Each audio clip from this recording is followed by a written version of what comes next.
Hello and welcome to another exciting episode of the Comic Book Chronicles.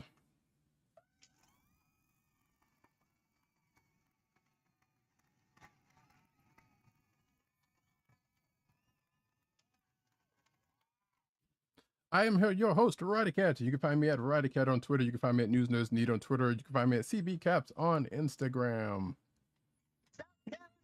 Columbia down the way.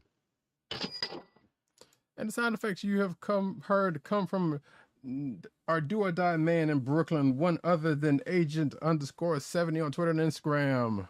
What's up, everybody?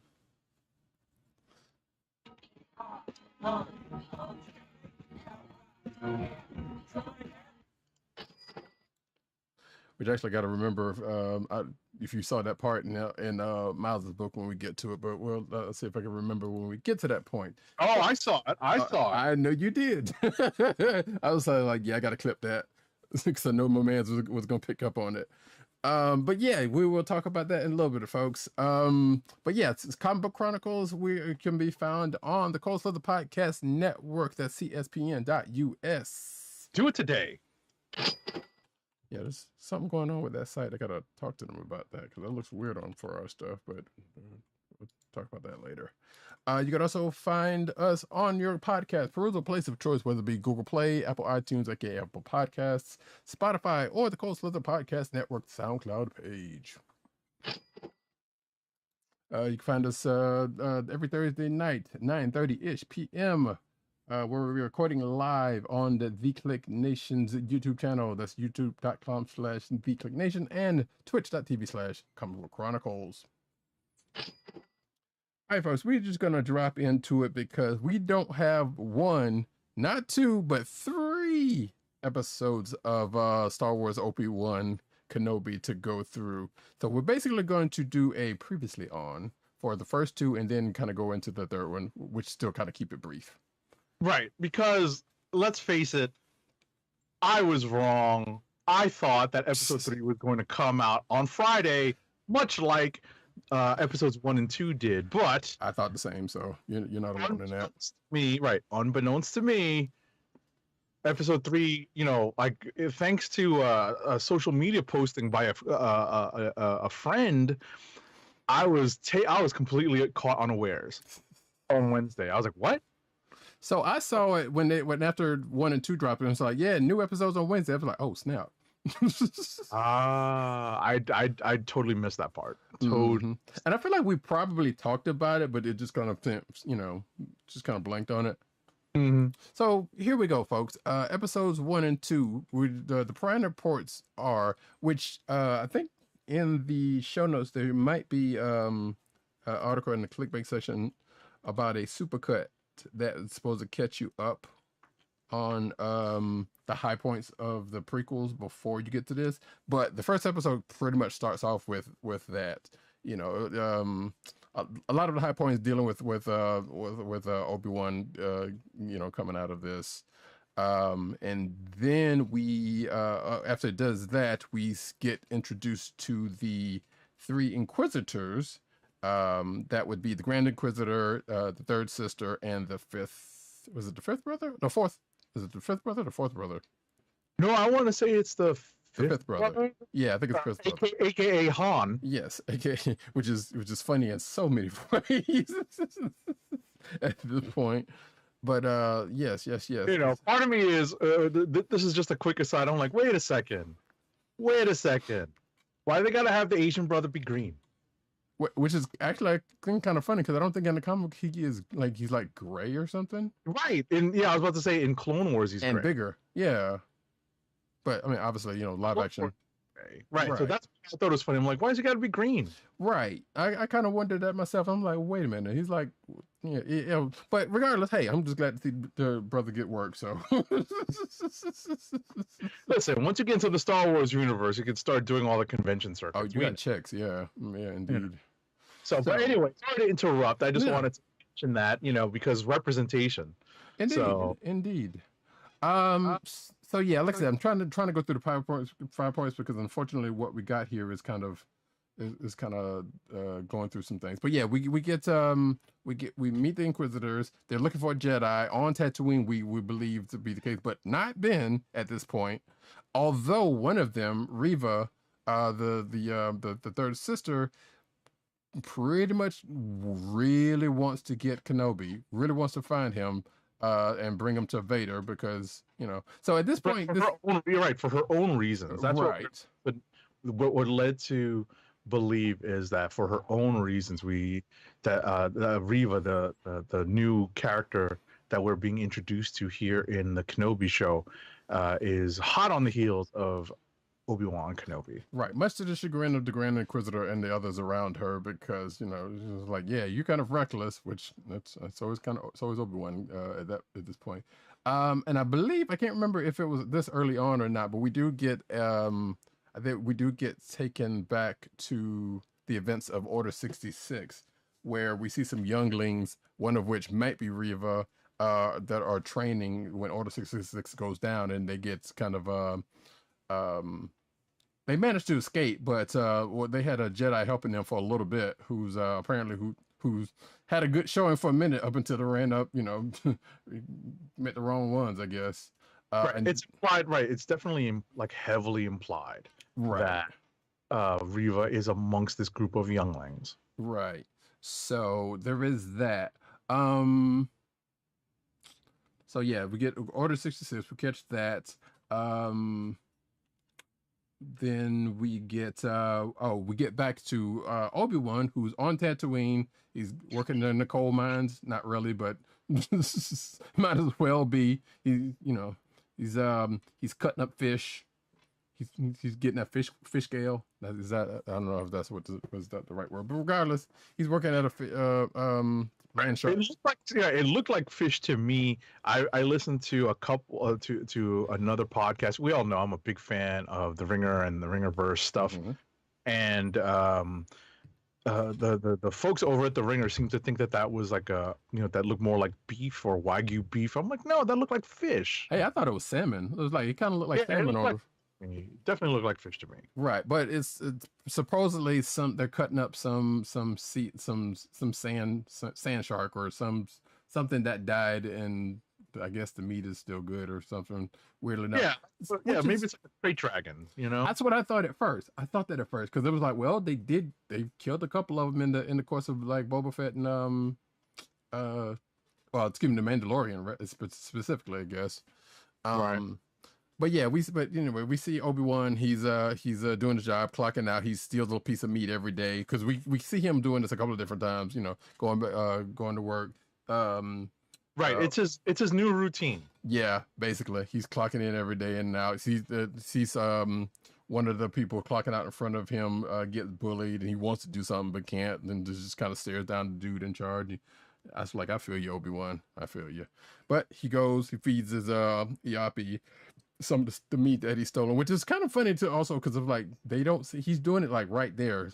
You know, they don't see him cutting this up when they're like 2 or 3 feet from the people that's watching them or something. But regardless, yeah. So we see Obi-Wan's daily routine. This first time he runs into Owen, yes, Uncle Owen, at some point, and basically Owen's still like, nah, look, you stay away from Luke, basically. We also see Obi-Wan kind of getting some parts together for a particular toy that we see Luke playing with at the beginning of Star Wars. So apparently he does end up getting, despite the fact that Owen's like, nah, don't stay away from my kid. But anyway, meets up with Owen. They have words. Owen kind of was like, yeah, you trained his father. You stay away from the kid. And I think I can't remember if this is when. No, yeah, shortly after this, we run into the Inquisitors again, where Obi-Wan's right by, and Reva kind of confronts Owen and threatens to kill him if they don't produce the Jedi that they're looking for, which is not Ben at this point. Which is another one we'll see later. But that altercation kind of gets past, and Obi-Wan's like, thanks. Obi-Wan's like, I didn't do it for you. peace. So we see Owen going home. We do see Owen kind of watching over the Skywalker homestead. You know, Luke's being little Luke or whatever. But then we cut over to Alderaan, where we see a little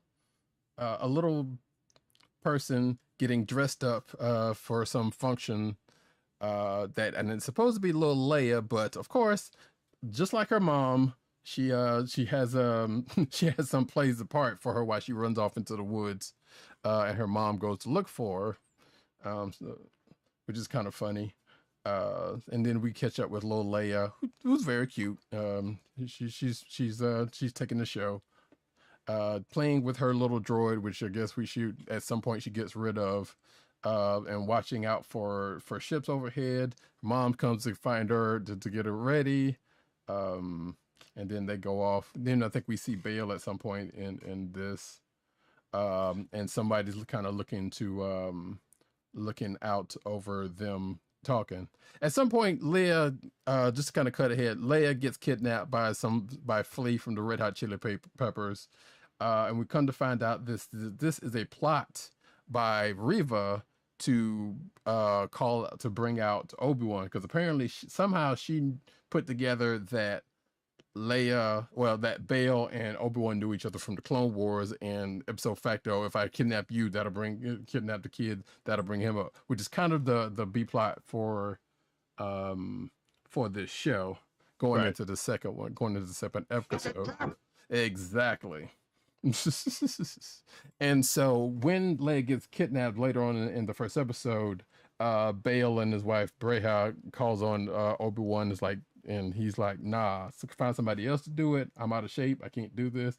But of course, Bail, after saying no, Bail comes to Tatooine personally and tries to get Obi-Wan to help out, which he eventually does. And I think that kind of goes into episode 2. He goes out and then unburies his lightsaber.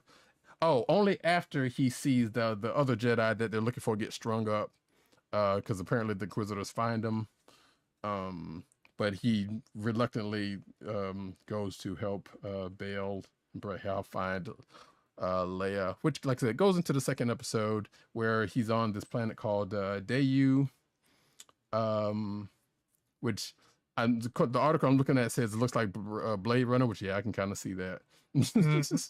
So we're seeing Obi-Wan trying to find, with a lead from Bail, obviously trying to find out where Leia is on the planet. Now we've seen Obi-Wan, doing the stuff in the Clone Wars before, but he obviously has been some time, so he's a little bit rusty. But he runs into an Eternal. And I say that jokingly because it is Kumail Nanjiani playing a con artist Jedi, right? But who does end up helping him near the end of the show. So, but does end up steering him into basically another trap. That Reva set, because apparently Reva knows Obi-Wan well enough to know what he's going to end up doing. And even with some words from the Grand Inquisitor, who's kind of pretty much cock blocking the whole time. But Obi-Wan ends up finding Leia. He gets her out of the trap, and she's being kind of a little bit of a stubborn a stubborn little kid. She's a 10-year-old at this point. So, which is kind of funny because Obi-Wan asked her how old she was. I'm like, you should know this already. You know him and her brother, so you know how old each other. But obviously, this little Leia talks like she's way older than her age. Right. She's even kind of earlier in the first episode, kind of dressed down her cousin for some things that he said. So, but yeah, like I said, they go through this trap.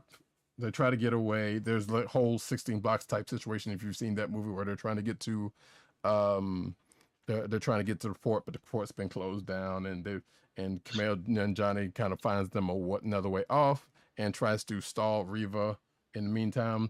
And I believe that is Oh, and then I think at the end of episode 2, there is a showdown. Well, there is basically a Warriors come out and play moment with Reva and Obi-Wan in the cargo bay.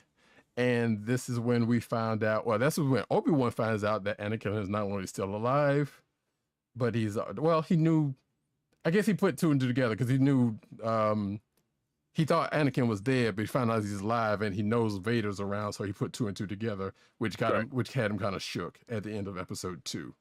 Right. So it's funny that are you done with the recap of 2? Yeah, the only thing I was gonna say real quick was that like I'm surprised Reva knew that Anakin was Vader because I didn't think that was not knowledge that was known, even with the Inquisitors, because we know the Inquisitors from the book, especially as far just they're supposedly under Vader, but they didn't know who he was as far as we know. So that part was kind of curious. But anyway, what were you gonna say? No. I just wanted to mention there was another kind of vague movie reference that I sensed from another 48 Hours.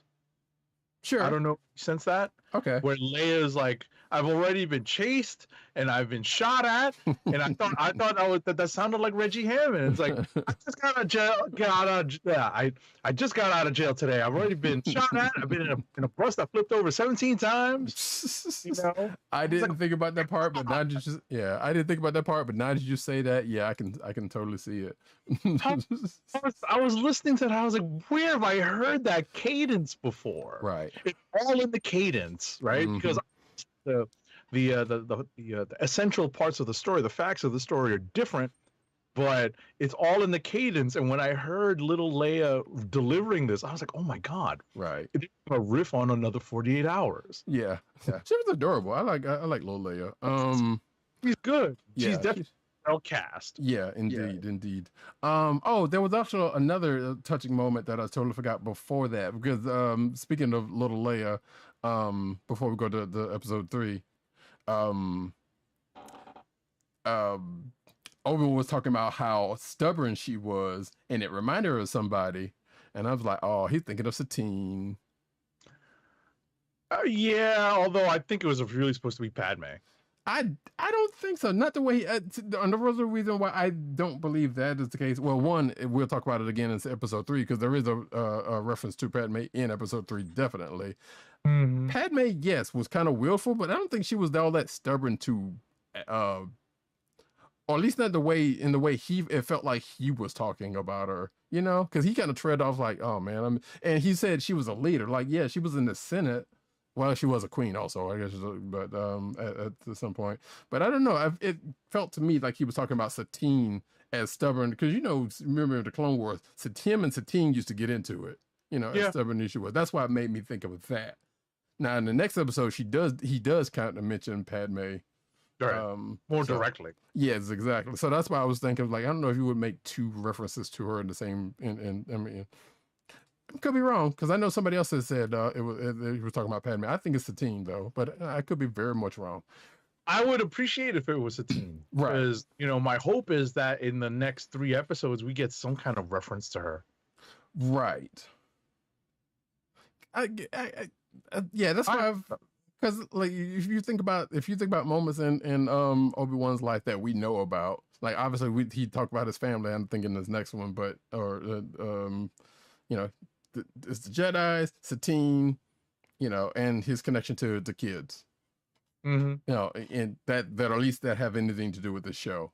Right. So that's why I was like, yeah, because if it wasn't for the Jedi, he and Satine probably would have been together. Because I think about whatever episode of the Clone Wars was like that he was like that she was like, excuse me, that he was like, if you told me to leave, I'd have gone. So you how much he cared about her that. But regardless, let's get on to episode 3 because that's a conversation we want. This is the pressing matter in the sense that this is the episode that came out this week. Yeah. And we're not going to completely spoil it, folks, but if you are on social media at all, or even the internet at all, I'm willing to bet at least one big reveal was spoiled for you before if you haven't had a chance to watch it yet by this point. For certain. And that reveal is actually, well, we kind of just spoiled it in a way because, like I said, at the end of episode 2, Obi-Wan finds out that Anakin's still alive, and hence Vader, and Vader shows up in this particular episode 3. And by the way, folks, I guess it should go without saying, if you're watching the video version on this on YouTube, you probably won't be hearing this if you skip this part, but there should be chapter markings. You should be able to skip all this and come back to it if you feel like it at some point later on. I don't know. They don't. I can't remember if the episodes had titles to them. They probably did, but I don't know what they are. No, I think it's just part 3, to be honest. You know what? You're probably right. Yeah, you're right, because I'm seeing this other one. It's like, yep, title part 3. So yeah, you're right. Okay, so here we go with part 3, and it was like we're not gonna go like beat for beat, but we're the main things. The main things is that they get off Dayu, coming out of going into this episode. They end up on this other planet, whose name's escaping me. We find Obi-Wan trying to still commune with Qui-Gon Jinn, which he had been doing the last couple of episodes, but he can't because it's that trope. It was like, well, he's still kind of conflicted at this point. So I would imagine at the end of the season, he'll probably get that connection that he's looking for. So, but he does go back to Reva's words about Anakin being alive, which kind of shook him. And then we go to Mustafar, which is which is Vader's planet, where Vader's castle is, and we see Vader on the throne and talking to Reva. Oh, and I forgot there was one other thing. Reva supposedly killed the Grand Inquisitor in episode 2, but I don't think he's dead because we see him again in Rebels, which takes place after So we don't this. know, right? We don't know exactly what happened, so we'll wait and see what happens with that character. And we've seen people get either shot in the gut or cut in half in Star Wars universe and come back. So I'm pretty sure he's not probably dead. Right. Unless the writer wants them to be. So yeah, exactly. So yeah, so we see Vader talking to third sister Reva, and he's like, "Look, I know what you want. If you keep on doing your thing, you might get it." Now, presumably, we're left to believe that he wants the seat at the table right next to her, or right underneath Vader.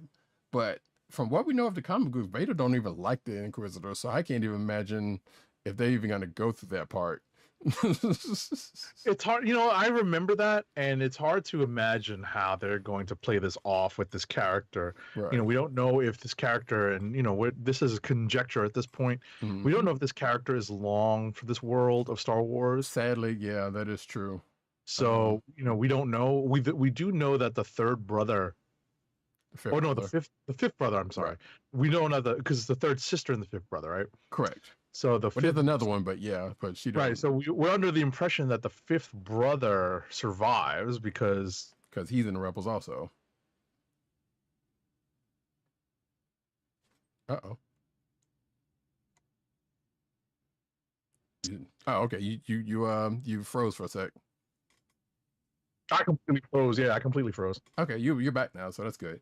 But yeah. Fifth brother's in Rebels, so we know he at the very least makes it out of this, and we don't know what's going on with Reva. Hopefully she sticks around, but we don't know, to where they're gonna put her at the end of this, like you said. Regardless, but Vader's like, hey, look, I know what you want. Keep on doing your thing. You might get what you want. Which, knowing Vader and knowing what I just said, probably means he'll kill her, or somehow find a way to have her killed or something. I don't know. Or Obi-Wan might kill her. Regardless, so we're back on the transport ship with Leia. Is asking, we already there, and they talk.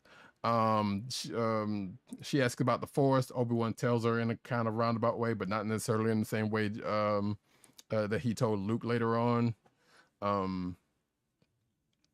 But then they cut to, I guess they get to where they're going to be, and they end up walking to the point where they're supposed to meet somebody.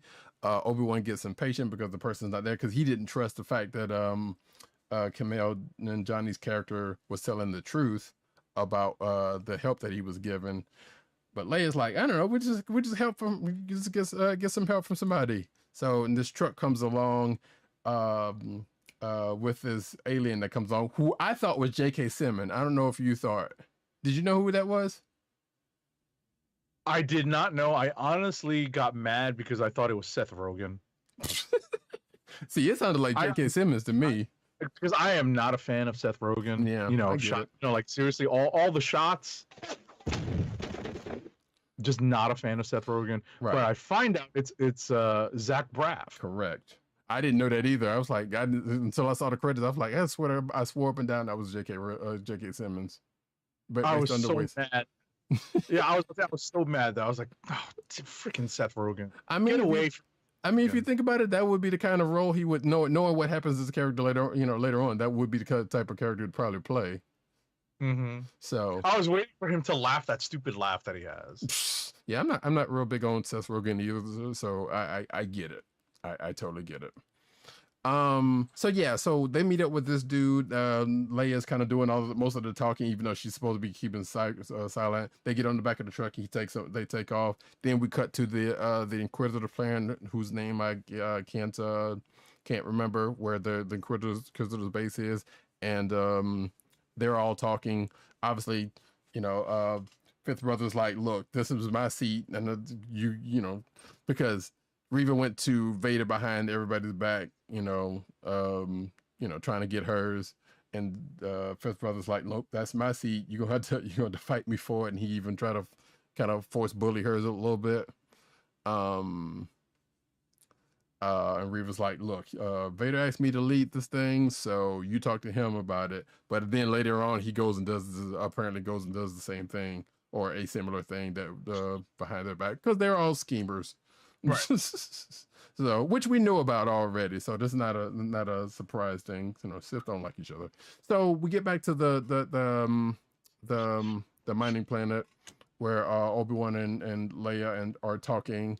And this is when that Padme reference kind of comes up, because he's talking to her again, and Leia, who's quite sharp, picks up on it. The fact that you're talking about my real mom.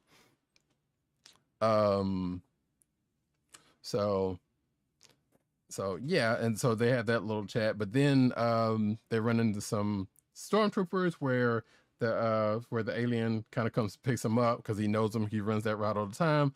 They kind of play it off. Obi-Wan slips up, even though he was so worried about Leia. Leia slipping up, but he the one slips up, but he kind of makes up for it.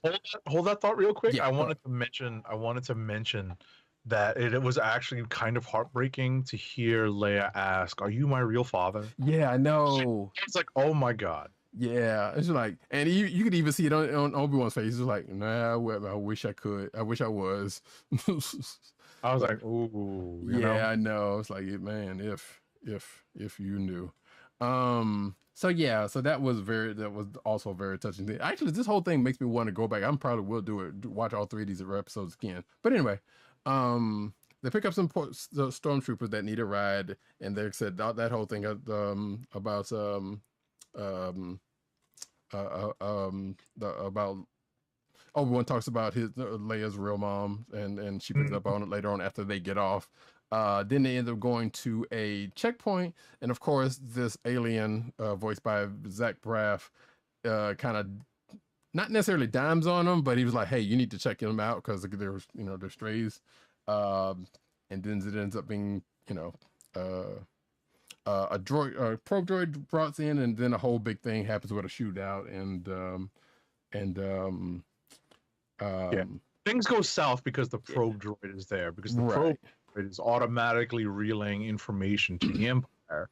Yeah. And so, while Obi does take out the squad that they picked up with Freck, it's Freck, right? Yeah, it's Freck.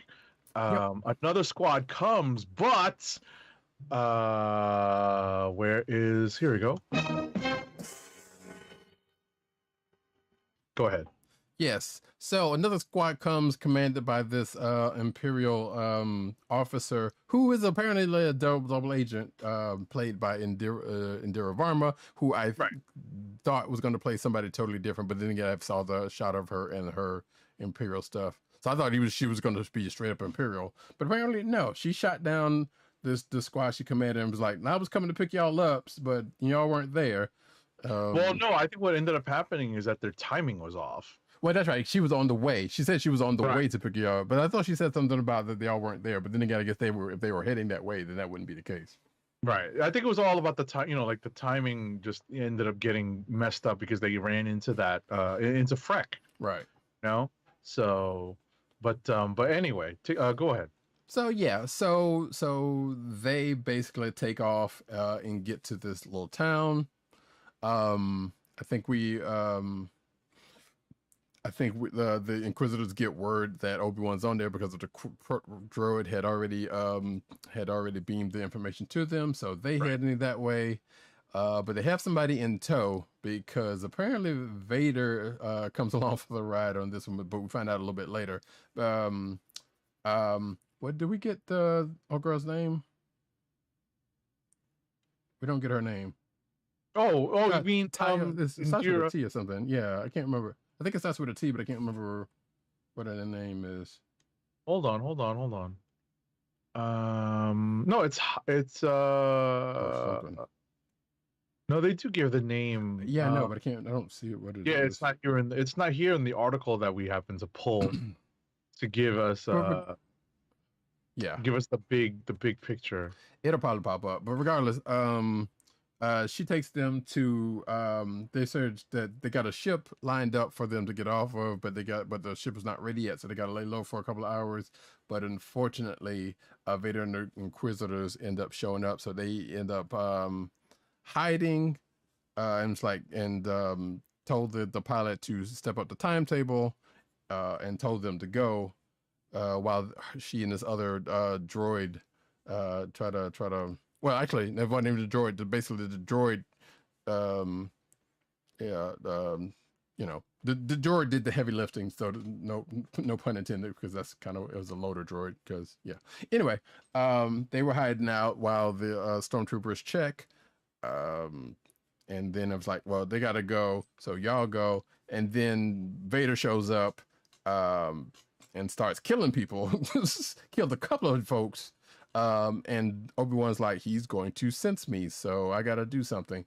So he tells Leia and the other girl to go ahead and he'll catch up because he's gonna lead them off the way. So he goes and gets out of there and gets and basically leads Vader another way. All right, so just hold those thoughts. Mm-hmm. I wanted to mention two things. One, Indira Varma's character's name is Tala. I know it started with a T. Thank you. Right, I had to go to IMDb to double check on that. Appreciate it. And two, so this is probably, like everyone loves to harp on the Rogue One Vader hallway scene.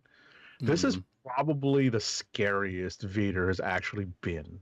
Oh, totally. Because in this scene that Roddykat, just because of the time constraints here, kind of glossed over, this is particularly frightening. It's literally just some rando people cowering in their homes that Vader force chokes out of their windows, right, and just kills them on the spot. Snaps a little kid's neck. And snaps a little kid's neck who tries to come out to help his father. Mm-hmm. Drags some poor woman down the street using the Force. Yeah, that was frightening to see. But not, well, yeah, that was frightening. But what he ends up doing next is the thing I'm pretty sure people were talking about. So right, but I mean, I thought this was pretty, like in terms of Star Wars stuff, like, we're not talking about like gore, but that was pretty graphic. Oh no, totally, yeah, no, it totally was. I mean, it was still, well, it was still markedly better than that one choking your ambitions joke from Rogue One. So yeah, but that's a whole nother thing. Anyway, yeah, it looks like this article even mentions Rogue One in here. So yeah, so Obi-Wan tries to lead Vader away while the other two go to the ship. Excuse me. Vader catches up to, even though Vader, as we know, walks real slow, but he manages to not only find obviously Obi-Wan, but just kind of gets in front of him like some Freddy Krueger shit. Not even Freddy Krueger, but Jason Voorhees stuff. He just like in front of him, like zoop, with a lightsaber, like, "What up, master? Old master?" So they get into a fight, and Obi-Wan's not doing it too well because obviously he hasn't been in a fight in 10 years, and the Force is not necessarily with him. So he runs, tries to run to get to a point to where they end up in some yard or field, where some stuff was, some construction stuff or something it was. I don't even know, but regardless, Vader does this thing where he pretty much force lifts Obi-Wan, spreads out some oil or something on the ground, lights it with his lightsaber, drags Obi-Wan across it. Like, oh, you remember when you Mustafar, when you left me to die? Burn, yeah. Burn. And he just slowly dragged him through the fight. Now, obviously, the fire's not as hot as it wasn't as much as what happened on Mustafar because that's a volcanic planet. Still, it was effective. Yeah.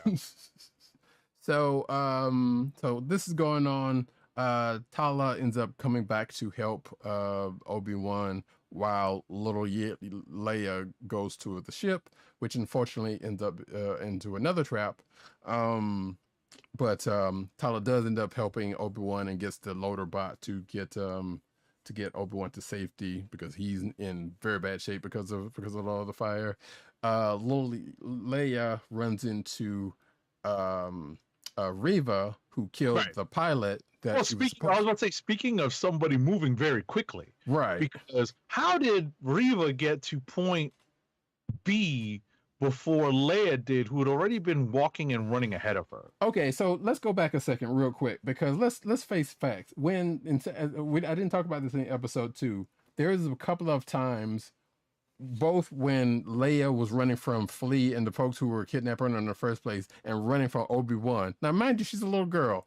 Any number of times they could have just reached out 2 feet. Like, was one time Obi-Wan, all he had to do was just like, just reach out one time. Yeah, this is the part, right? This is the part where I was referencing another 48 hours. I don't trust you. I've already been shot at, been in a bus, flipped over 17 times. Right, but the point is, like, anyone they could have. Now, obviously, you got to make it. You got to make it for effect. But I'm still like, they could have caught her at any time. She was a little. I mean, a couple times, yeah. But it was like she was like arm's length. All you had to do is reach out. There's no way in the world you couldn't have gotten her. Just a little bit of a dive, exactly. And she wasn't even. It wasn't she wasn't even running that fast any of those times, including this time. But obviously, there was nobody around during this last time when she caught up with Reva. So yeah, at that point, I was kind of curious about that myself. It was like, obviously, Reva's pretty smart. So we catch that throughout this whole thing.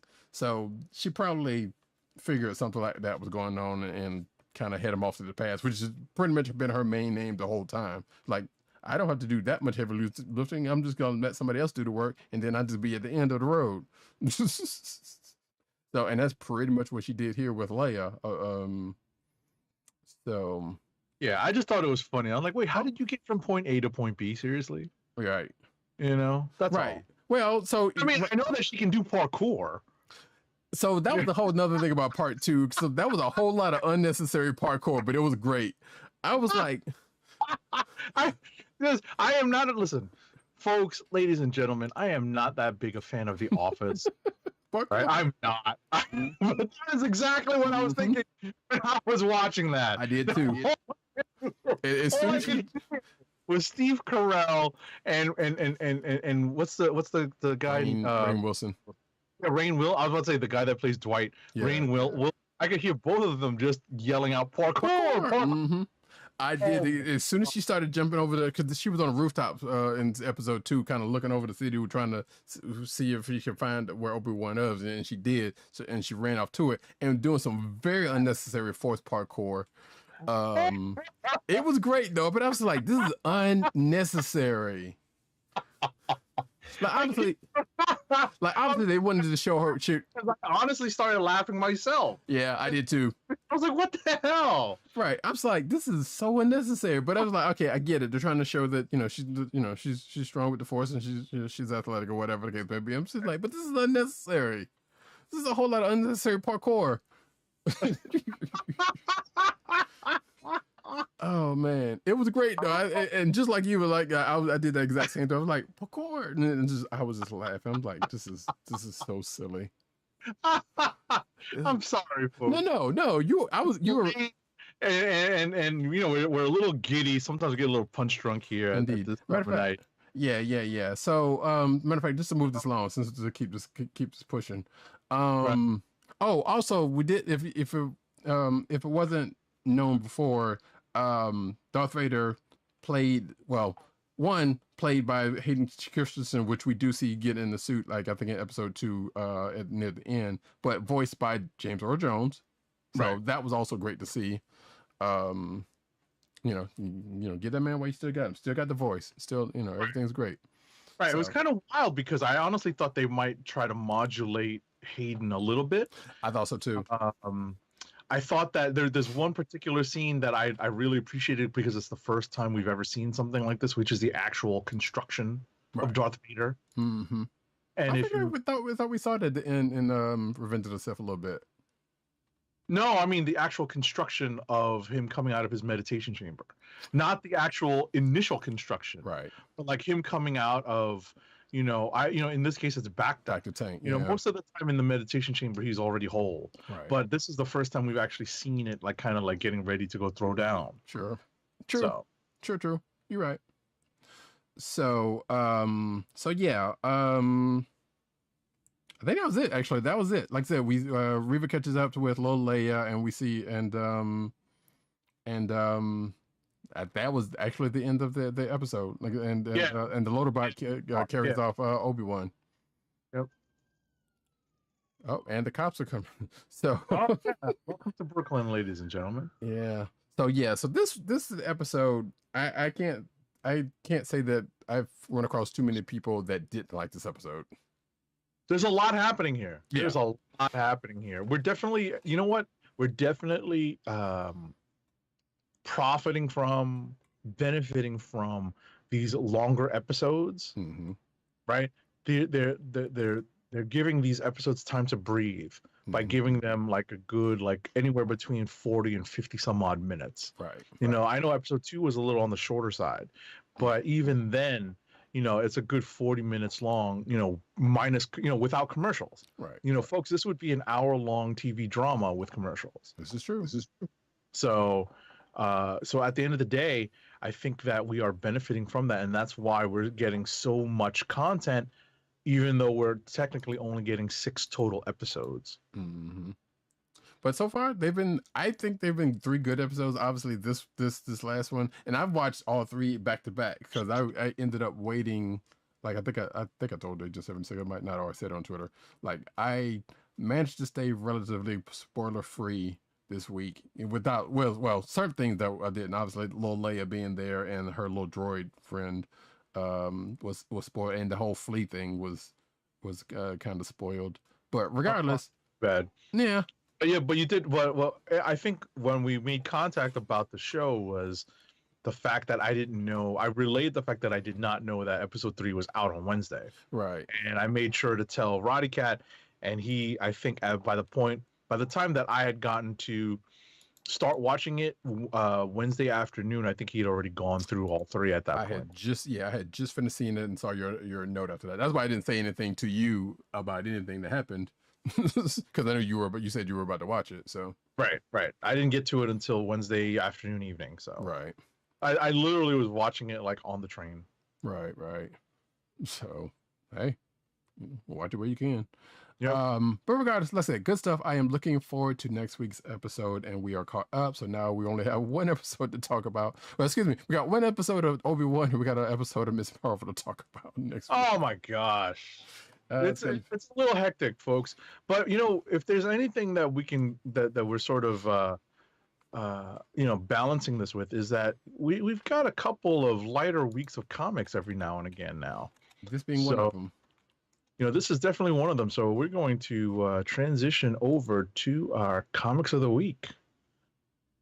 I was about to say I wanted to check just to make sure. Like, yes, can confirm Miss Marvel on the 8th, which is next Wednesday. Oh, I totally looked. That's how I knew to tell. That's how I knew to complain about it. Right. All right, folks. We're going to start off with our first comic book, which is Black Panther number 6. So the creators on Black Panther #6 are as follows. John Ridley is the writer, Stefano Landini is the artist, Matt Miller is the color artist, and VC's Joe Sabino is the letterer. So this is book 6. The title is The Long Shadow. This is book 6 of this opening arc of the Black Panther under John Ridley's in John Ridley's tenure, under his guidance and leadership. And in this issue, we have finally seen some of the plot threads that Ridley's left hanging kind of intersect at the end of this issue. We've seen some of the internal Wakandan politics really come to a head here in this issue. Some of the internal security issues come to a head in this issue, as well as some family issues that need to be worked out between Shuri, T'Challa, spoiler alert, Storm, and who am I leaving out here? Oh, the whatchamacallit, the spy. The surviving spy, Jai's lover. Oh yeah, Amelie or something like that. Yeah, exactly. I couldn't remember her name, but I know that she is the other character running around with Shuri in this. Right. Yeah, it was kind of funny because we find out in this issue, it was like, yeah, the T'Challa's not the only one that can keep secrets. So. But yeah, that whole thing with Storm was the thing that was going to come up anyway, given what happened when he was on not Krakoa, on Mars, Arakko. Yeah, so I expected that to come back up. Really, I was honestly surprised. I didn't expect that to be hashed out here in the opening arc. Well, I didn't expect that to be here, but I figured it was going to be somewhere, because especially with that, matter of fact, I think the same thing happened because he went there and she came to Wakanda to steal that sword, which was mentioned here. So both of those end up coming back here. So at some point, I knew, So I knew at some point they were going to bring that back up. I wasn't sure where they were going to do it, but the fact that it was here, it makes sense. So I mean, it just took me a little bit off guard. That's all, because bringing in that tying in that Marauders note, I thought was a good addition. But at the same time, I had to remember that they've already rebooted Marauders. Right. So I was like, oh wait, that was the previous volume. Right. Now the thing that got me was the fact that Storm brought up the annulment of the marriage. Which I was like, okay, why are you bringing that up now? Like, y'all have like more current fish to fry than to talk about something that we thought that y'all had already taken care of. I mean, that might be something that Ridley wanted to bring up again. I mean, maybe true. He's got issues with how that was handled. I did, and yeah, I can see that. I hardly remember when that that was during Avengers vs. X-Men, right? That is correct. So I kind of remember it, but ultimately, I don't remember which writer handled that. I don't know if that was a Bendis thing or not. No, I think that was Jason Aaron. Oh, in the pages of Avengers or pages of X-Men? I think it was in I can't. It might have been. It would have had to been in Avengers, I would think. But I don't remember. Was it in the proper AVX miniseries? I think it was. Yeah, in the miniseries itself. Gotcha. Because even then it was just like, hey, this is like, it just kind of came out of nowhere. I'm like, that makes no sense. And Ridley here tries to explain that. I'm not sure how well he did, but he tries to do something with it and for bringing it back up.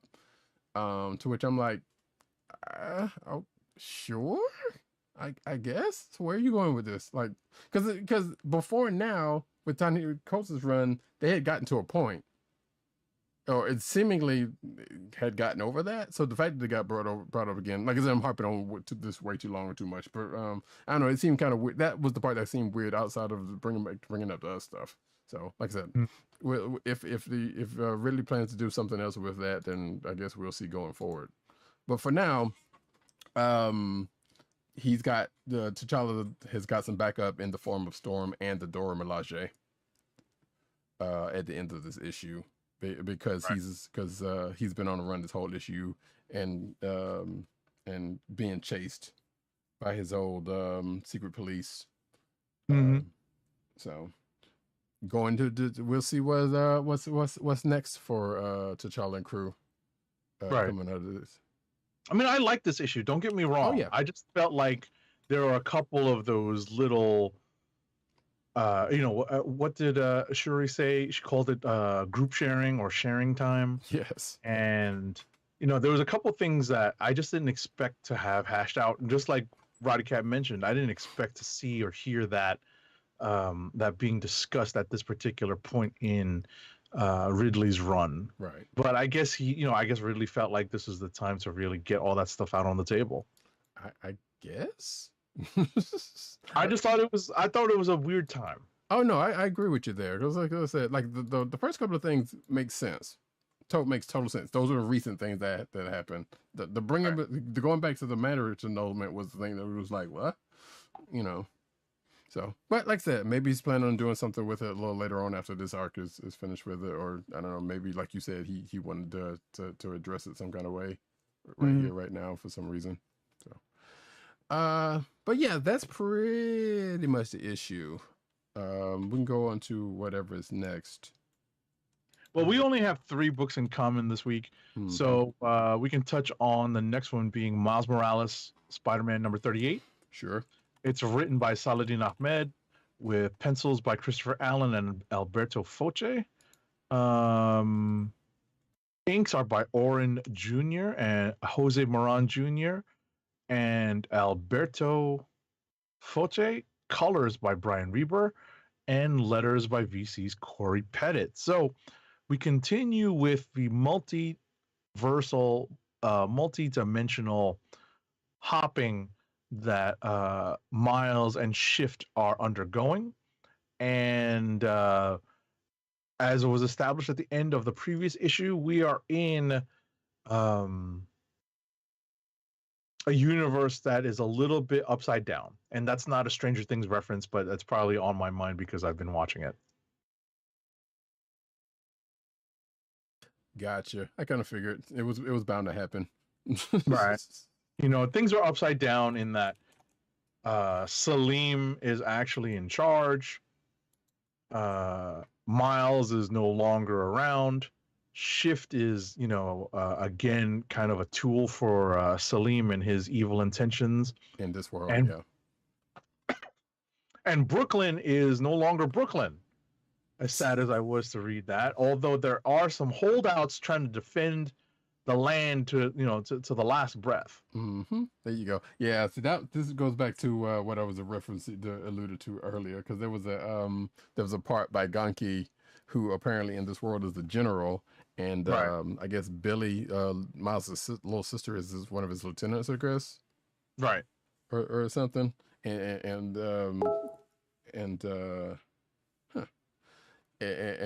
Ganki mentions the fact that he would he's going to defend Brooklyn till his last breath, which I can't remember what line that was. That's a line from somewhere, but I can't remember from where.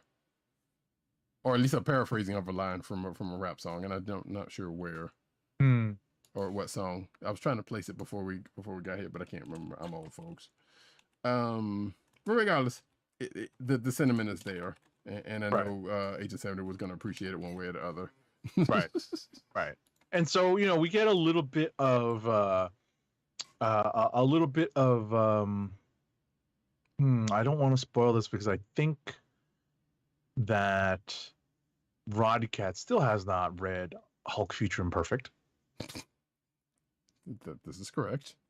So I'm going to think of a different reference. But ultimately, Miles and Shift are united, as Roddykat mentioned, with the underground resistance in Brooklyn.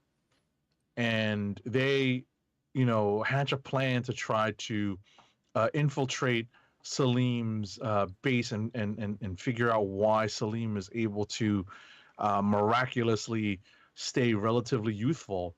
And they discover something pretty insidious is behind, a pretty insidious plan that is behind Salim's seeming eternal youth.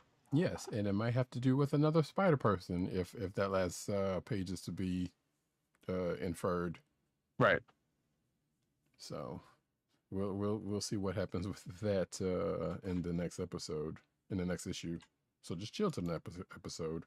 Mm-hmm. All right, last book we got in common is Strange number 3, I guess. Yep. Strange number 3 is written by Jed MacKay with pencils by Marcelo Ferreira, inks by Roberto Poggi and Don Ho, tiny bubbles. Colors are by Hava Tartaglia, and letters are by VC's Corey Pettit. So I read this.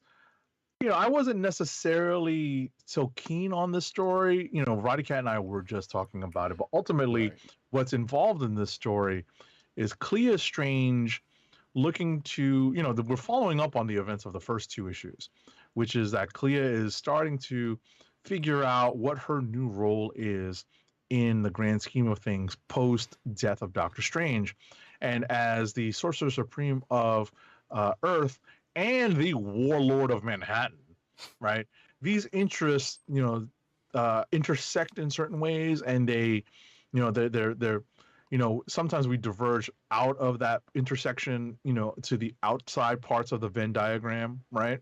Mm-hmm. But in this case, in this issue, we're dealing with, at least in the beginning, very much so the intersectional part of the Venn diagram. And Clea is looking to enforce or at least strike back at a group that seemingly encroached upon her turf. And she has to deal with certain underworld elements that are established in the Marvel Universe, namely the Rose, one child of Wilson Fisk, the Kingpin. I don't know if this crosses over or if this coincides with or corresponds with the events of the most recent Daredevil crossover, Devil's Reign. I don't know where this falls in conjunction with that. Right. Yeah, I found it kind of weird to see the Rose in this. And I guess I assume, did he have some sort of supernatural things going on in Devil's Reign? Just that he was there. You're right. I think it's just that the Rose's territory might abut with Greenwich Village or wherever that magical fair was that Clea had taken an interest in. Right. So that might be what it is. I got you. Yeah, because it was like, why is the Rose here in the beginning of this? And so Agent 7 and I was talking before the show about this, knowing he wasn't really too hot on this issue, and I kind of was to a point, but because of the fact that and this may be me inferring this is that Jed MacKay is writing this in a similar vein to what he wrote Black Cat in. Mm-hmm. And I may be projecting that, but it kind of, some of that same energy feels like it's there because it's kind of grounding Clea a little bit, and also dealing with gangsters, which the bulk of Black Cat did in no uncertain terms. So that's why I'm kind of wondering, and we're not sure how much of that is going to continue to be in however this book lasts, or whether it's going to go any further away from that, and this just so happened to be the point to get to that. But I was kind of like, all right, I'm all right with it right now, until we find out where this is going, or if this is even going anywhere. That part might not be going anything because we got a whole nother thing going next issue. So, but yeah, I enjoyed it. So it was pretty good. I'm kind of yeah, I don't know. Like I said, I don't know. Do we know how long this book is going to last? I don't think we do. Yeah. Honestly, I don't think we've seen any indication that this is anything other than an ongoing series. Not to say I want this to end, but I'm kind of curious if there's going to be anything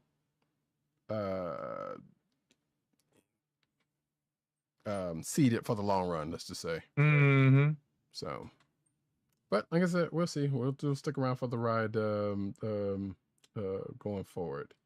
That being the case, unless you got something else to say, we can go to Rapid.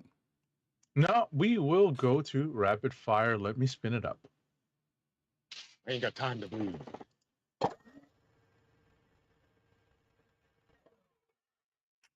Alrighty.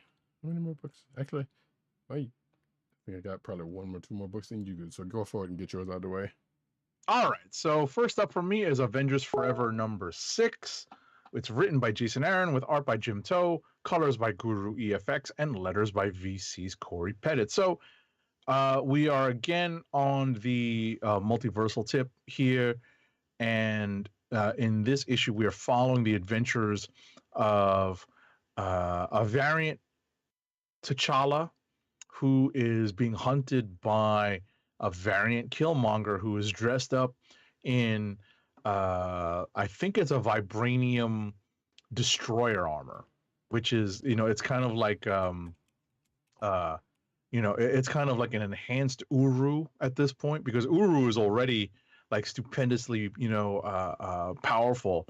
But it seems like this version of Killmonger has gotten, just a completely upgraded set of destroyer armor, and so he's going around destroying different variants of T'Challa. One that we are following here is able to escape the dying planet that he's on in a rocket by himself.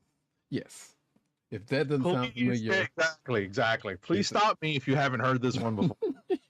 That's what I was going to say. Yeah. Sorry, I didn't mean to cut you off. No. What I was going to say is just a variation on what Roddykat was saying. Mm-hmm. Stop me if you haven't heard this one yet. So I skimmed this and caught on to that, plus a couple of other I'll be generous and say nods that they were doing with this particular variant. Right. This particular variant goes through a journey. Yes. Right. Goes through an evolution, right? Definitely evolves as a character, right? As a younger T'Challa, as a kind of a next stage T'Challa in the evolution of his powers and his armor. And then when we get to the final stage, when it comes to after having confronted this souped up Killmonger and only able to escape by the skin of his chinny chin chin, or the hair on his chinny chin chin, the skin of his teeth, the multiversal Avengers that are gathering as a result of this Avengers Forever miniseries discover him, and he has transformed into what we presume is his final form. This is very much like, it's funny because the forms that we have gone through, that we've seen this character go through. The first one was Spider-Man. The second one we're guessing is Iron Man, although it definitely looked a lot more like Exo Manowar from Valiant. Kind of started off with Superman. What's that? It kind of started off with Superman and ended up with Superman. That's true. No, it's just that in terms of the costumed identities. Yeah. You're right. Just in terms of the costumed identities. It definitely started off as Superman with the rocket leaving the dying planet. Come on. No, I already mentioned that one without even. But I mean, and also kind of ended up as from what I skimmed. Granted, I skimmed the last couple, the whole thing, but. Mm-hmm. So yeah, this is interesting. I'll say that from what I skimmed. I'm definitely going to go back and read this, give it an actual read. But I was giggling reading, kind of skimming through this and seeing the what they picked and chose from. Exactly. So it was interesting. It was amusing. I'm curious to see what group that they come up with in terms of the multiversal Avengers to take on this multiversal Masters of Evil. Right. I really would love to have seen this particular character. Okay, it is Jason Aaron. I should have known. I would love to see this in What If. This character in What If. To see them do this in What If. The character exists now. It's out for it's ripe for the using. Yeah. Right for the using. And lastly, for me, is Ghost Rider #3. It's written by Benjamin Percy with art by Corey Smith and Brent Peoples, inks by Roberto Poggi and Brent Peoples, colors by Brian Valenza, and letters by VC's Travis Lanham. So if you are of a certain vintage, the Incredible Hulk that we got, you know, despite all of the complaints that we got about the CG in the latest in the recent She-Hulk trailers for the upcoming She-Hulk TV show, you guys are all spoiled, and you can complain about that because we got Lou Ferrigno in green body paint, right? And we were lucky to get one transformation per show, right? If we got two, we actually got two Incredible Hulk appearances in an episode, right? Indeed. So if you're familiar with that version of the Incredible Hulk, that's kind of what we're getting right now in the current iteration of Ghost Rider. There's obviously a few differences and twists that are that kind of center around the nature of the Johnny Blaze Ghost Rider, but ultimately what we have here is kind of a variation on that Bruce Banner going from town to town, dealing with a villain of the week or the month, right? And that's sort of what we have here. Meanwhile, we also have these supernatural investigators who are FBI and SHIELD combined, you know, a team up of FBI and SHIELD agents who are looking to track down Johnny Blaze because, you know, he's suspected of doing something that, you know, he's falsely accused. So at the end of the day, you know, how far this gets with you as a reader is up to you. I felt like this is just another chapter in this story as opposed to really moving the story forward. But you know, I kind of enjoy catching up with Johnny Blaze now that he's not the King of Hell. You know, it's kind of, you know, the character is just, you know, ripe for newer stories now that he is no longer the King of Hell. So, but that's just me, and that's it for me. Alrighty, cool. As I try to really quick do something that you just reminded me of. My apologies. Oops, that's not what I wanted to do. Come on, There was a dude, we had a book before named Keith Champagne, and I think he was with Don Ho, and I was like, and also credited with Don Ho, and I don't know why neither one of us picked up on that last week. I was like, that felt like a missed opportunity. But anyway, just thought about that real quick. So my last books, for me, Magic number 15, written by Jed McKay. Excuse me. Illustrations by Iguara, Jacques Salaman, Mariano Taibo, and Kath Lobo. Colors by Ariana. Man, I got all kind of typos. Ariana Consani, and letters by Ed Dukeshire. So we actually catch up with some folks that we haven't seen in a few issues. That being the original 3 Planeswalkers from the beginning off of this book. Because at the end of the last arc, they ended up planeswalking into a slightly different acting Ravnica, and now we know what happened with them after they got there. Because apparently, after the whatever happened in the last arc, things were a little bit different for planeswalkers because of, I guess, of the events of the last arc. And all of that is in service of a plot against all planeswalkers, apparently that is coming to fruition. And now we have seen who seemingly the mastermind of said plot is, and it is another planeswalker who has actually been seen in the pages of this and another particular Magic the Gathering miniseries that is actually going right now. So whatever the overarching plot is going on, there is a through line in between both of those, and which leads our current 3 sets of Planeswalker to find a little side quest to kind of get some information and get to where they need to be.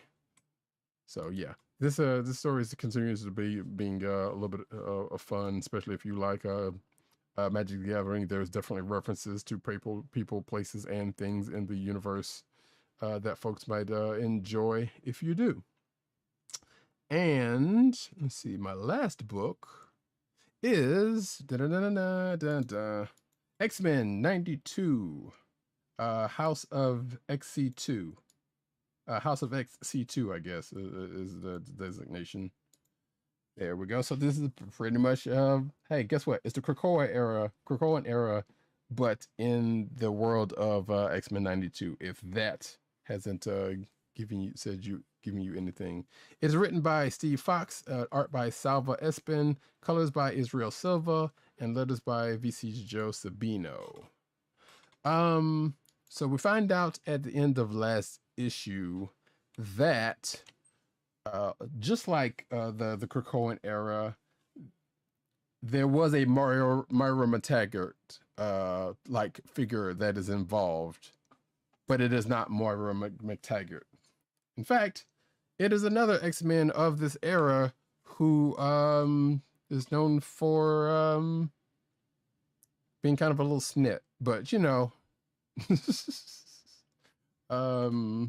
But apparently, along with what her mutant powers that she has already, she also has this Groundhog Day powers that Myra had, and has gone through similar iterations of lives to get to the point to where she is now.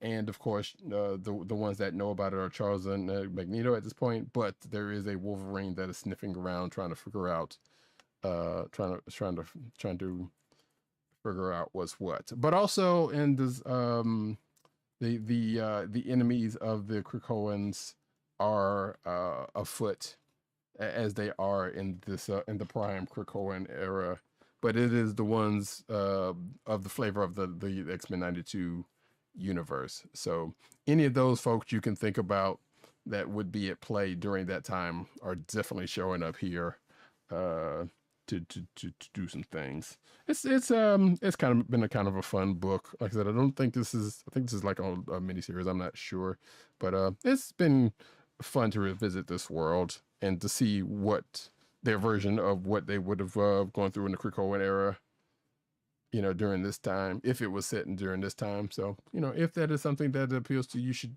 definitely check it out. And that's it for me. So, Kliqs of the week. All righty. Kliqs of the week. And it looks like we've got one. Yeah, we've got one Kliq of the week from one of our erstwhile not here co-hosts. Indeed, and if I hadn't thought to ask, we probably wouldn't have got either any. Looks like Tim is going with Batman 2022 Annual #1, but he didn't really give a reason. So we got that. I don't know what's going on in that book. Excuse me, or what was going on in that book. So, well, it's following up on, I think, the events of that international escapade in that awful Badanesia story. Oh, okay. You know, I mean, following up on like Ghostmaker and like him running Batman Inc. now. So, I just flipped through it, but I didn't get to the end of it. So, I'm sure there's more. Sure, which apparently Batman Inc. is coming back. So, but we'll get to that in a little bit.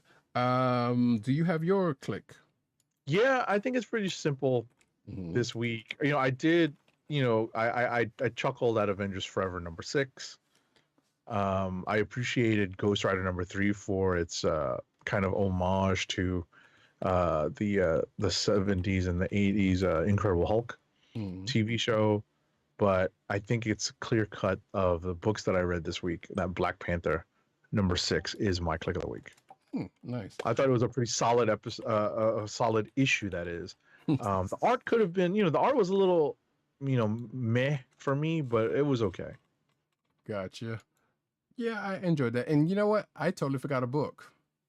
Oh, go ahead. Which it may or may not be my Kliq, but I'm gonna talk about it real quick here. Because I just thought about it, and actually I just looked at my list. that I put on here for some strange reason and didn't even talk about it. Darth Vader number 23, real quick, folks. That did come out. There were some Star Wars books to come out this week. Let me see. Where's the freaking book? Here we go. Actually, this one was kind of interesting for the reasons that I'm about to mention. Not the creative team, although that is interesting in itself. Writer Craig Pack, art by Rafael Ayenko, colors by Carlos Lopez, and letters by VC's Joe Caramagna. So this is story is going back to the prequels, more specifically, Phantom Menace. Actually, so we have this whole storyline with Sabe, which is one of Padme's handmaidens, who apparently at this point has been seeking out Vader for a reason that we find out in this issue. They've gone up against each other's various time, and she's gotten away either because of Vader's letter, or she just got away because she's that good. But we find out that she is seeking out Vader because, one, she seems to know he's Anakin. Two, there is a situation, as a matter of fact, she knows enough about him to know, obviously being Padme's handmaiden, she's privy to a lot of information that Padme would know herself. So she apparently knows about Anakin's mom and the fact that she was a slave, and the fact that Anakin, you know what happened with that, and all that kind of situation, which cuts back to her trying to help similarly enslaved people, but running up on a snag that has something to do with the Crimson Dawn. And Vader, currently in the book, has been kind of going after Crimson Dawn people and something else. I don't know what else he's doing. Vader's got his own machinations going on. So they've kind of run across each other. And in this case, like I said, Sabe kind of gets Vader, is like, hey, look, come over here. You can come slaughter some Crimson Dawn, but also, because of the fact that, these trying to help people that get unenslaved, like your mom, that you couldn't do. We're trying to get other people out of that same situation, and you can help. So this has kind of endeared her to him in a way. Where it goes back to the prequels is we run into a couple of characters from the prequels, and even a pod racer, which I saw these two characters, and I'm like, okay, there's a Rodian and this other dude, all grown up, and I did not know their names because I don't think I knew their names then. And it finds out that it's Anakin's little friends from when he was a pod racer from episode 1. So that particular thing is funny. And I think it was Greg Pak that was talking about it on Twitter. It's like, hey, if you like the prequels, you may want to check out this issue. And now I see why he said that. So it's like, okay, so now this whole thing is going on, and I guess whatever this arc is going to deal with, there's probably going to be a pod race in there some sort of way, because we definitely see a pod race in there, and it's probably going to be Vader flying it, or working it. We'll see. We don't know if that has anything to do with it, but they wouldn't have put that in. I would like to believe he wouldn't have put that in there if that wasn't going to happen. That being said, back to my Kliq of the week. It might actually be Darth Vader number 23. It's either going to be this or Strange number 3, weirdly enough. Because Black Panther was good also. I thought Strange number 3 was actually pretty good. This whole thing with Vader, and I'm not real big on Phantom Menace, but hey, the prequels did what they were supposed to. So I think, yeah, I guess I'll go ahead with Strange number 3 as my Kliq, just so we can kind of keep it pushing. All right. But yeah, that Darth Vader is pretty good if you liked Phantom Menace, I thought. All right, folks, we're going to go into the news section, but first an ad read. All right, our first ad read of the night is for Funko, Fun at First Sight. It's your home for exclusive collectibles such as their world famous pop vinyl bobbleheads, apparel, including t-shirts, hats, and socks, and brand merchandise, such as their custom DIY pop figures, art books, and skateboards. And now the listeners of the Comic Book Chronicles can enjoy 10% off your entire purchase when shopping at Funko. To place your first order with 10% off and to help keep our show free for you, go to our network website at cspn.us. That's cspn.us. Then click on the Keep Our Podcast Free link at the top of the page. From there, scroll down to the Funko link and place your order. When you get to the checkout, put in the offer code SHOP10 for your 10% off discount. Funko through cspn.us. Do it today. And now we get into the news.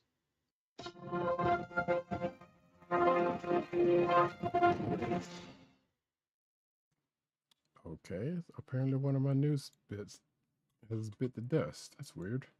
Start off with cinematic news, unless it was taken out by that I don't know about. Anyway, Young Justice boss perfectly shuts down call to remove LGBTQ plus content. Sorry, folks. It is Pride Month, by the way. Happy Pride for folks. Also Black Music Month. I was about to say, wait a second. Isn't that like out of order? What? No. What do you mean? I always thought it was LGBT. That's what this article's got. But you are right. Okay. Yeah, you are right. But that's what this article. Matter of fact, they correct themselves and right underneath it. That's so fun. Probably just a typo. It definitely is a typo. No, it definitely is a typo because like I said, I don't know if they fixed it. Apparently, it didn't. Regardless, Greg Weisman responding to criticism on social media for using. From a user arguing the series' LGBTQ content, quote unquote, doesn't add any value and pollutes the show and alienates some viewers unnecessarily. Folks are so stupid. The Young Justice Crow creator fired back. How about I strip away all the white male content from the show? We've seen plenty of that already anyway, and I think they may be polluting the show. Don't ruin my mood. End of quote. So good on them. Next up. All right, so we got a first unofficial look at the costume for the upcoming Blue Beetle movie, and apparently it was pretty awesome. I don't think I've seen it yet. The costume itself is pretty accurate to the comics, and in an Instagram story, actor Zolo Mariduena has come out with words of appreciation, and he says, "Thanks for all the love on the suit." Okay. Yeah, I think there should have been. I think it was on this Instagram or somebody's Instagram. The suit has been shown. Put it that way. But I can't remember if we've seen it. Obviously, clearly, it's out there. Otherwise, people wouldn't be able to respond to it. The Flash gives. Speaking of suits, the Flash gives a new look to Sasha Calle's Supergirl costume. So. Apparently I think it's the same people who showed pictures of the Blue Beetle costume actually are the ones who got pictures of the Supergirl one. And if you're watching the video version, you can see the Twitter post in question. So yeah. It looks like there's some leaked photos of Supergirl's costume and a couple of other costumes, including the Blue Beetle one, that are out there somewhere.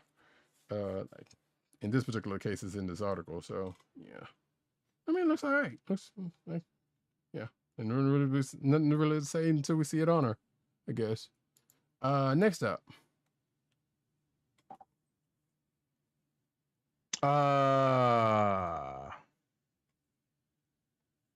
Dwayne Johnson finally reveals the first Black Adam trailer date. So on social media, he announced that the world premiere for the Black Adam trailer will arrive on June 8th, next Wednesday. Mm-hmm. So you gotta love it, trying to steal a little bit of Ms. Marvel's thunder. No pun intended. Yeah, I guess we'll see. I don't know. Batgirl director confirmed Michael Keaton Batman role in HBO Max film. So yeah, apparently, one, that Batgirl movie is still going on, and two, Keaton's gonna be in it. So yay. It says here that never in a million years that she thought on her second film that it would be, she would be on set with Brendan Fraser, J.K. Simmons, and playing my character's dad, and Michael Keaton, the OG Tim Burton Batman, end quote. So, yeah, I guess, I don't know, is this still following along with the whole Flash thing or something, or we don't know? I have no idea. Yeah, I know not telling what they're even doing. So, but hey, we'll see. Next up. All right, so really? I just read this story. Winnie the Pooh, Blood and Honey director teases a slasher film plot. Pooh and Piglet go on a rampage. So A.A. Milne's original Winnie the Pooh stories only lapsed into the public domain 5 months ago, but oh God, there's some bad editorializing there. Winnie the Pooh has already made its foray into slasher films. So Winnie the Pooh, Blood and Honey wrapped earlier this month, and the first stills showed a demonic Pooh and Piglet about to pounce on a scantily clad young woman relaxing in a hot tub, and that has already set the internet on fire. I do not spend enough time on the internet to have seen this. I don't know if I want to. In an interview with Variety, director Reese Waterfield said the response to the stills has been absolutely crazy. All right, go ahead. Yeah, I saw this when it first dropped, and I was meant to put it in, I think, last week's show, and I didn't. But I was like, you know what? Let's just go ahead and get this out of the way this week. Oh my gosh. So yeah, this is what happens when stuff goes in the public domain. You turn it into slasher fix. When they get to Dr. Seuss, watch out. I don't know. I've seen some people liking it, or liking what they've seen of it, but I'm like, y'all are crazy people. So what would we expect? I'm going to actually do this next one, but I'm going to shoehorn another one in here real quick that I thought I had put in. Okay. You had mentioned. Oh, and actually, this is not the one I wanted to put in. So you had mentioned about the CG for She-Hulk, right? And apparently there's an article out there about updated CG that they later put out after that trailer. Right, the initial trailer, right? Right. And I'm trying to, where did I put that article? Okay. Well, regardless, hey, that's out there, folks. I'll put it in the show notes. I thought I put it in the show notes, but apparently I did not. But the next article I wanted to talk about was there's a live action Speed Racer coming to Apple TV. Another live action, Speed Racer that's coming to Apple TV with J.J. Abrams behind it, and not the Wachowski siblings, apparently. So yeah. There's probably going to be Lens Flare and Beastie Boys. You can almost be rest assured of that, I guess. Did you see the first that Speed Racer movie? No.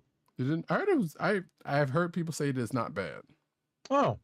So I don't know. I have not seen all of it myself. I've seen like parts of it. So, but it's going to be J.J. Abrams executive producing, Ron Fitzgerald and Hiram Martinez attached to showrun. So I guess it's a show.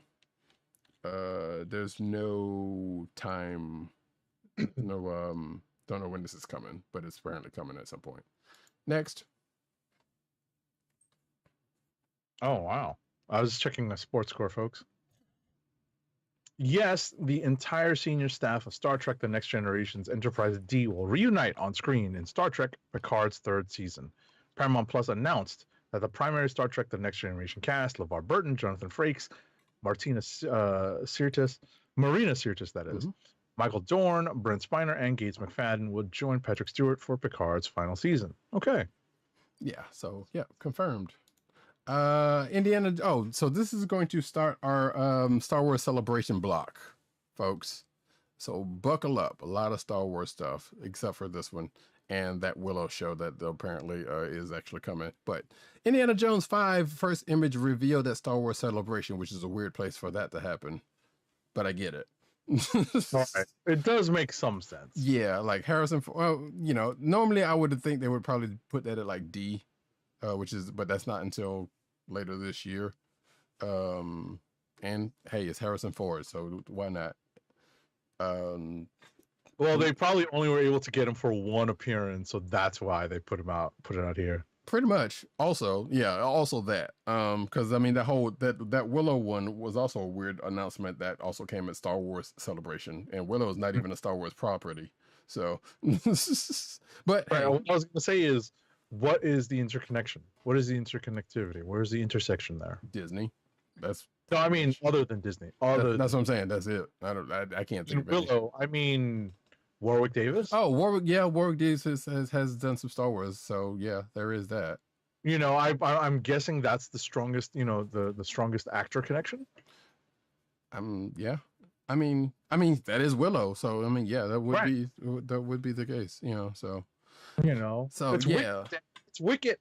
Exactly. Well, and other things actually, because I know he's played some other Star Wars characters, but definitely Wicket is the one of a certain vintage would know him out. But yeah, 2023, we're getting another Indiana Jones movie, whether we want it or not.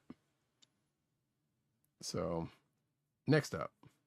Oh, actually, wait, June 30th, 2023. We got a exact date. Next up. Star Wars Celebration is moving back across the pond for next year's event. During closing ceremonies, Celebration officials announced that the 2023 event would be held at London's Excel Exhibition Centre for the third time. So if you're trying to get to Star Wars Celebration next year, you have to cross the pond. Mm-hmm. Good luck with that. Disney drops in all new Obi-Wan Kenobi. This is one I thought I put it in the clickbait section. Disney drops an Obi-Wan Kenobi supercut to prepare fans for the Star Wars series, and I believe this supercut is not necessarily like what starts episode 1 of Obi-Wan Kenobi, because I know this starts with Sir Alec Guinness talking as Obi-Wan, and I didn't watch this, so I don't know what else is in this supercut, but I would imagine it's some of the same stuff that we see in the beginning of episode 1 of Obi-Wan Kenobi. So. But yeah, you can check it out yourself in this article and the Obi-Wan Kenobi official site that has the link to it. Next, Lucasfilm. Oh wait, hold on. You did the supercut, right? Right. Right. Obi-Wan Kenobi's Moses Ingram shares some of the racist messages she's received in her DMs. That's the story. Yeah. Actually, I forgot to put the follow-up story in that Star Wars. I think the Star Wars Twitter account. And actually, Ewan McGregor and other folks have come out in both response and support of Moses Ingram and these stupid asses sending their dumbass comments.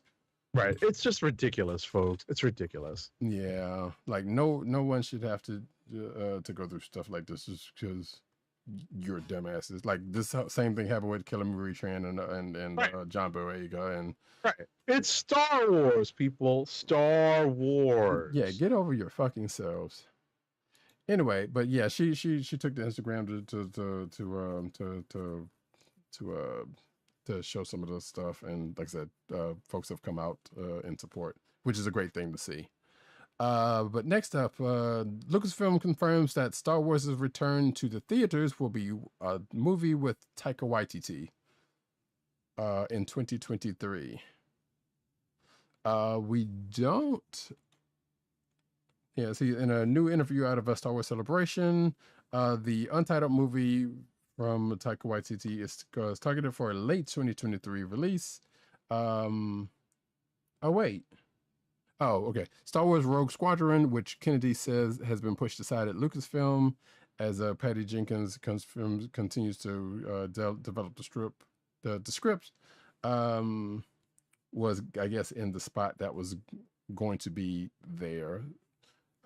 So it looks like Taika Waititi is going to have a Star Wars movie, but don't know what it is, basically. So, which I think I saw somebody on my subreddit was like, apparently Taika Waititi can just go up to people and spark up a project and just get it. I mean, if I'm not mistaken, this is kind of the way he works, where like they're editing right up until release date. Right. So that's why they're able to, he's able to, kind of hit those release dates. He's just working right up until the end. Right. It's the same thing. He said the same thing as he said the same about Thor, about the 2 Thor movies he's worked on now. Mm-hmm. That they're working on it right up until the release date. So he's probably working on this unnamed Star Wars project right now. Sure. He has to be. Yeah, I mean, sure. Yeah. What it is, we don't know what it is, but yeah, we'll see, I guess. Next up though. Also at Celebration, Star Wars The Mandalorian Season 3 teaser trailer drops with a new release date. So it's going to hit on Disney Plus in February 2023. And Agent 70's fan favorite character is going to be in the show. Yes. Yes. Did you see it? No. Oh. But I know that there's a couple of reveals in the trailer. I did not see it though. Babu Frick. Oh God. I knew he would pick that one. As apparently going to show up in the show. Of course, Bo-Katan is also going to show up, which we kind of figured. And Grief Karga, what I think is his name, obviously, Right. I heard good things about how good Apollo Creed, Carl Weathers looked in his latest incarnation of Grief Karga. Indeed. So we will see when that in February 2023 when season 3 drops. Speaking of, so I said Bo-Katan's going to be there, and Katie Sackhoff teased Bo-Katan's role in season 3, which I'm going to assume she's going to try to get the Darksaber away from Din. That's all I'm going to say about that, because I don't know. Yeah, that makes the most sense. Right. It makes the most sense having seen, and what's funny is that in order to even have the hint of that at this point, you need to have watched Rebels. Yes.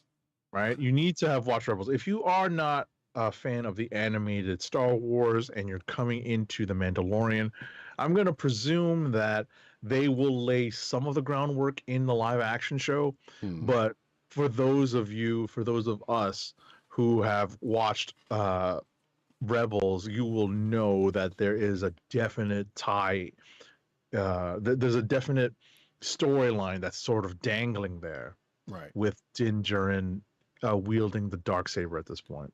Now, that being said, they could go another way and maybe Din becomes a reluctant leader because Bo's like, you know what, I did this before and it didn't go well, so you earned this. This is fair and square. Yeah, but he's also a member of Death Watch. Well, so was she at some point.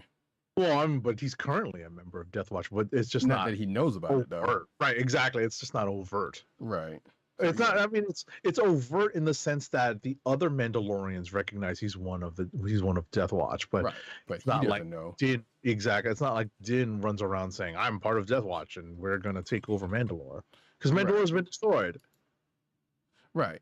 So yeah, like we have ideas, but we don't actually know what's going to happen in season 3. We know it's going to have to do with him going back to Mandalore to try to absolve himself of taking off his helmet or whatever.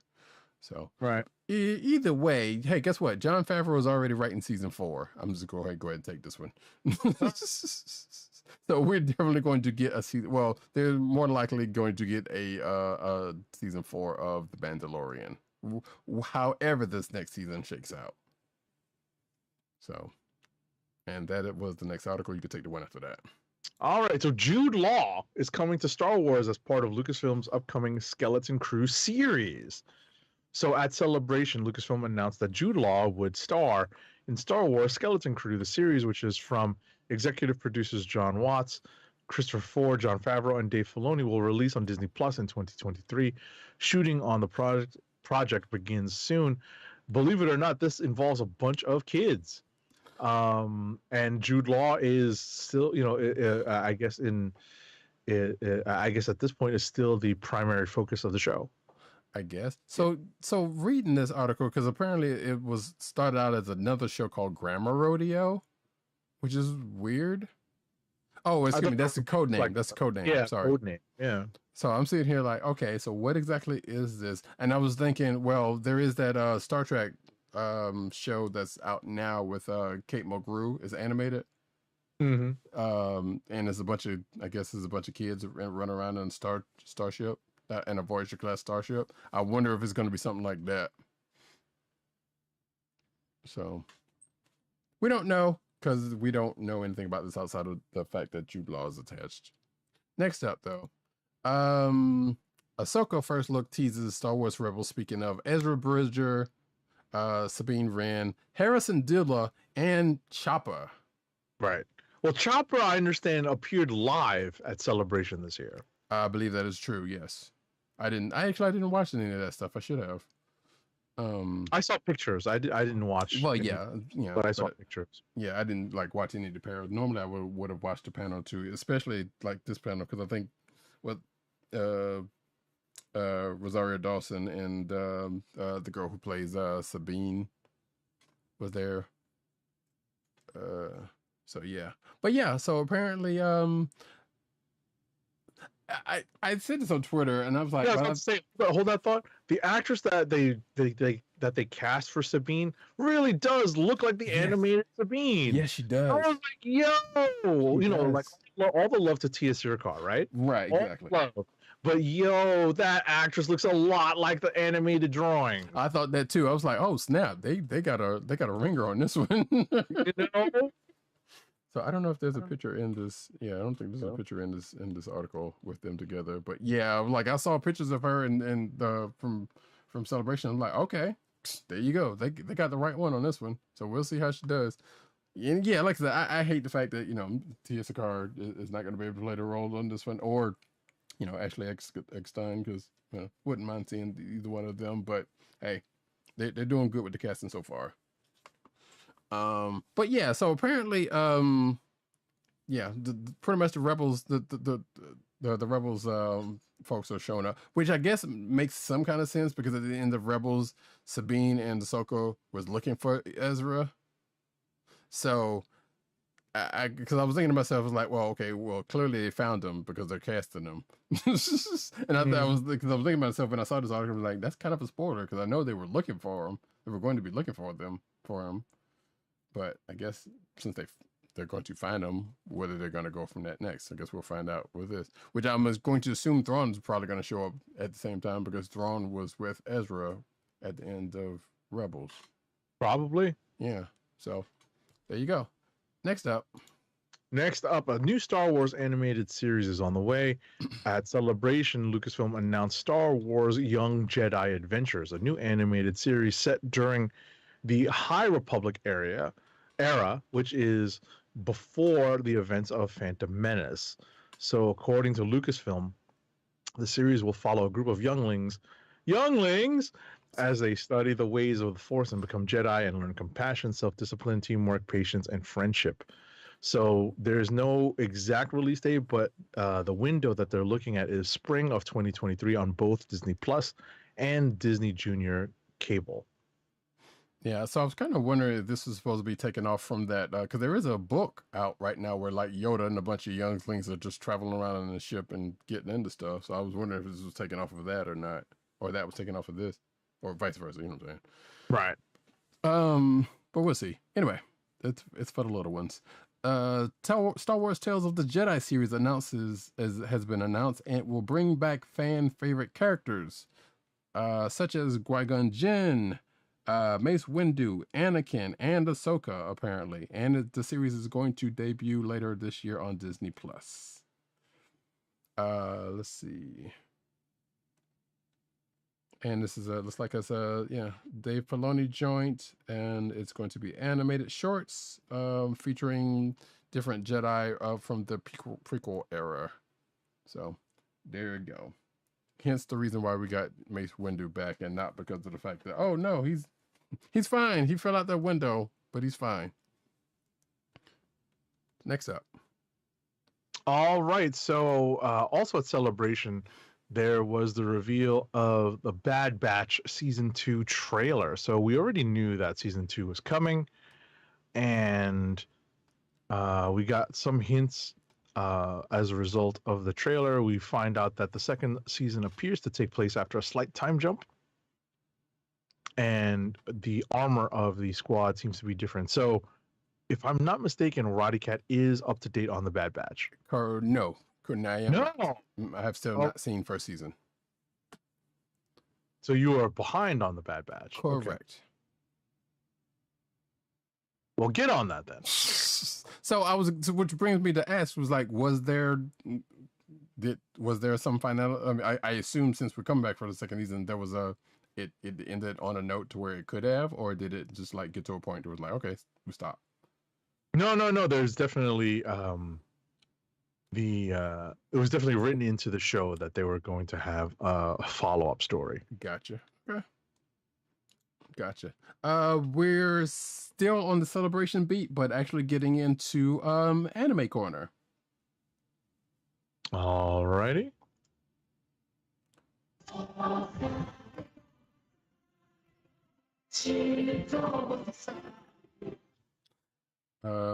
And actually, like I said, Star Wars Visions, not a surprise, gets a volume 2 next spring.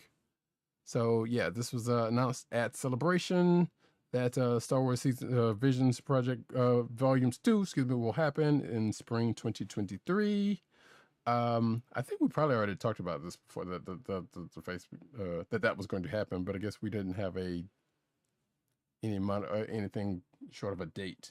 Right. So now we kind of do with spring 2023. Still don't know how many episodes or anything like that, but or who's going to be involved in an anthology. But hey, that's fine. I'm down for getting more Star Wars anime. Next up. Alrighty, so Dragon Ball Superhero promo debuts the anime's own James Bond ride. So I gotta open this article because our little summary here doesn't help me with this. So chugga. All right, so the movie's going to specifically focus on Piccolo and Gohan facing off against the Red Ribbon Army. Okay, so I see. I see.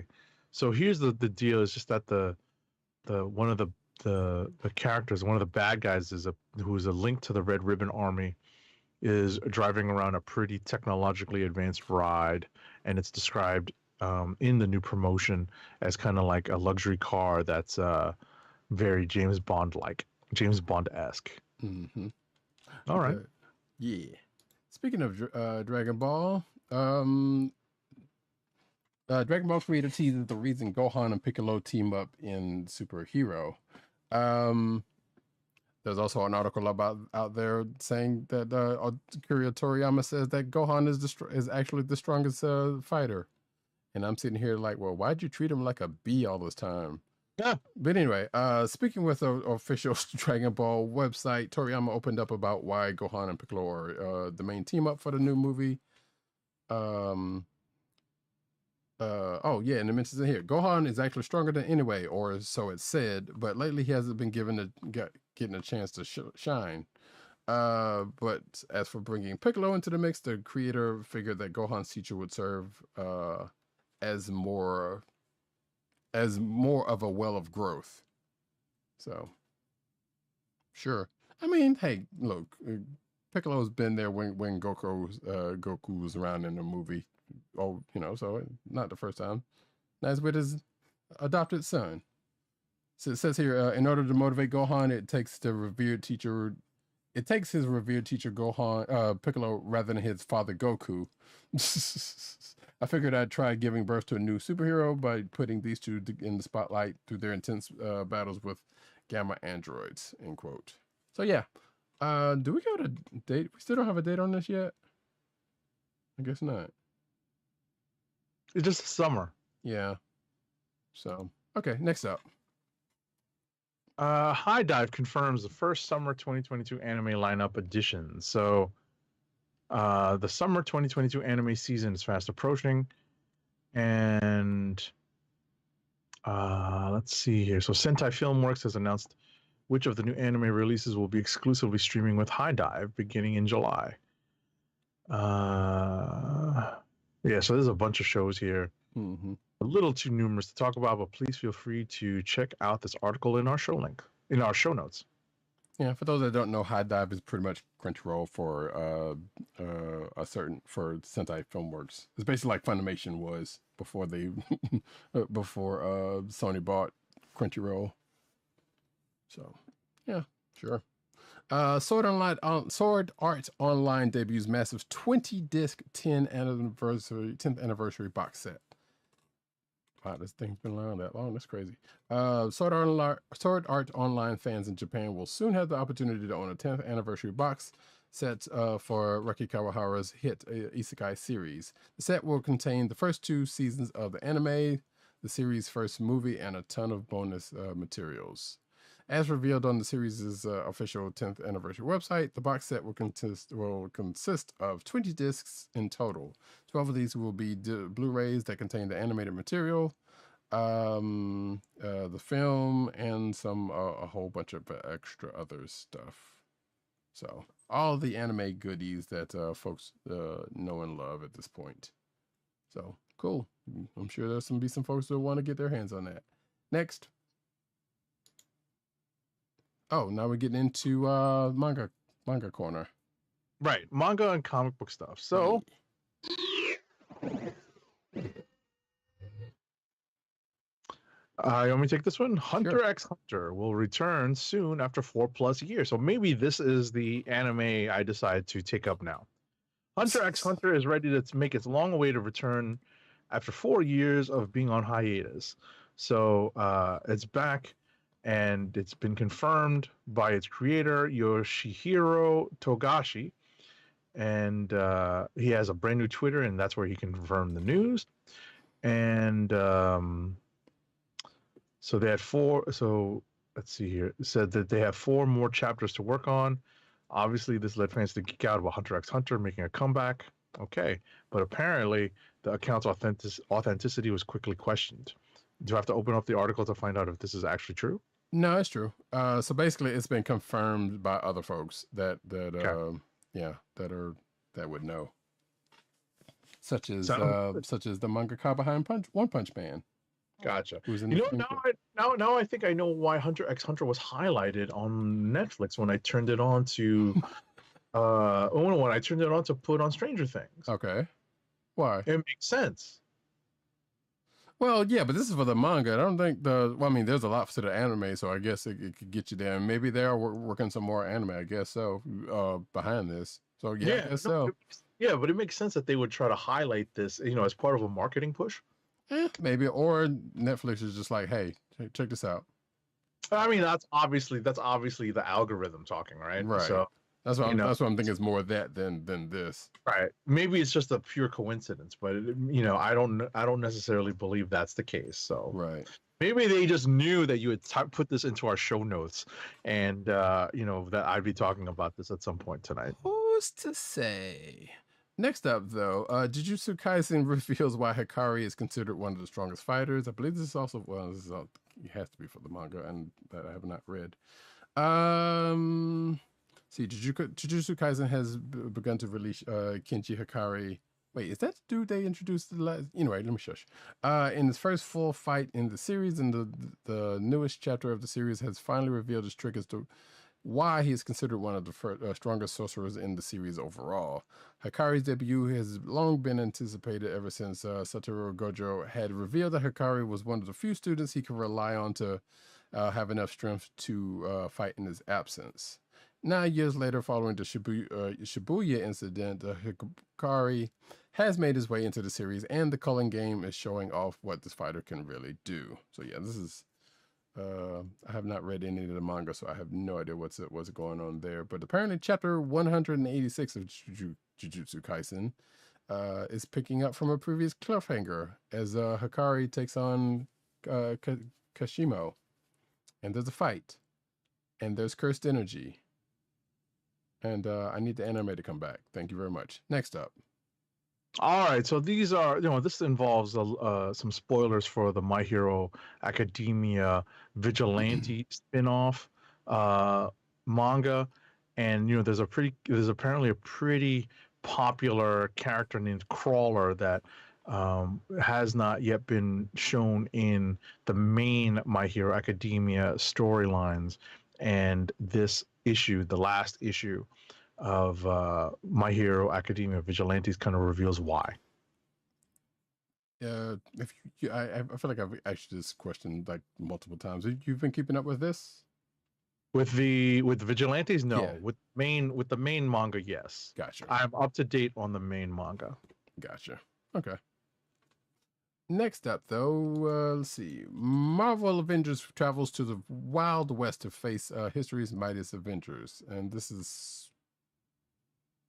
Wait. This is spoiler alert for Avengers number 59. Did we? That's not. We're on what, 56, right? No, this is for the August solicitation, so this hasn't come out yet. Oh, okay. Well, spoilers, folks. So apparently, the Avengers go to the Old West. Not the first time for the Avengers. Not the last time. Probably not. I won't go too much farther than that because I don't want to be too much spoiled in it for it. Because I was thinking about it. I was like, wait, I know 59 is not out yet. So okay. Next up. All right. So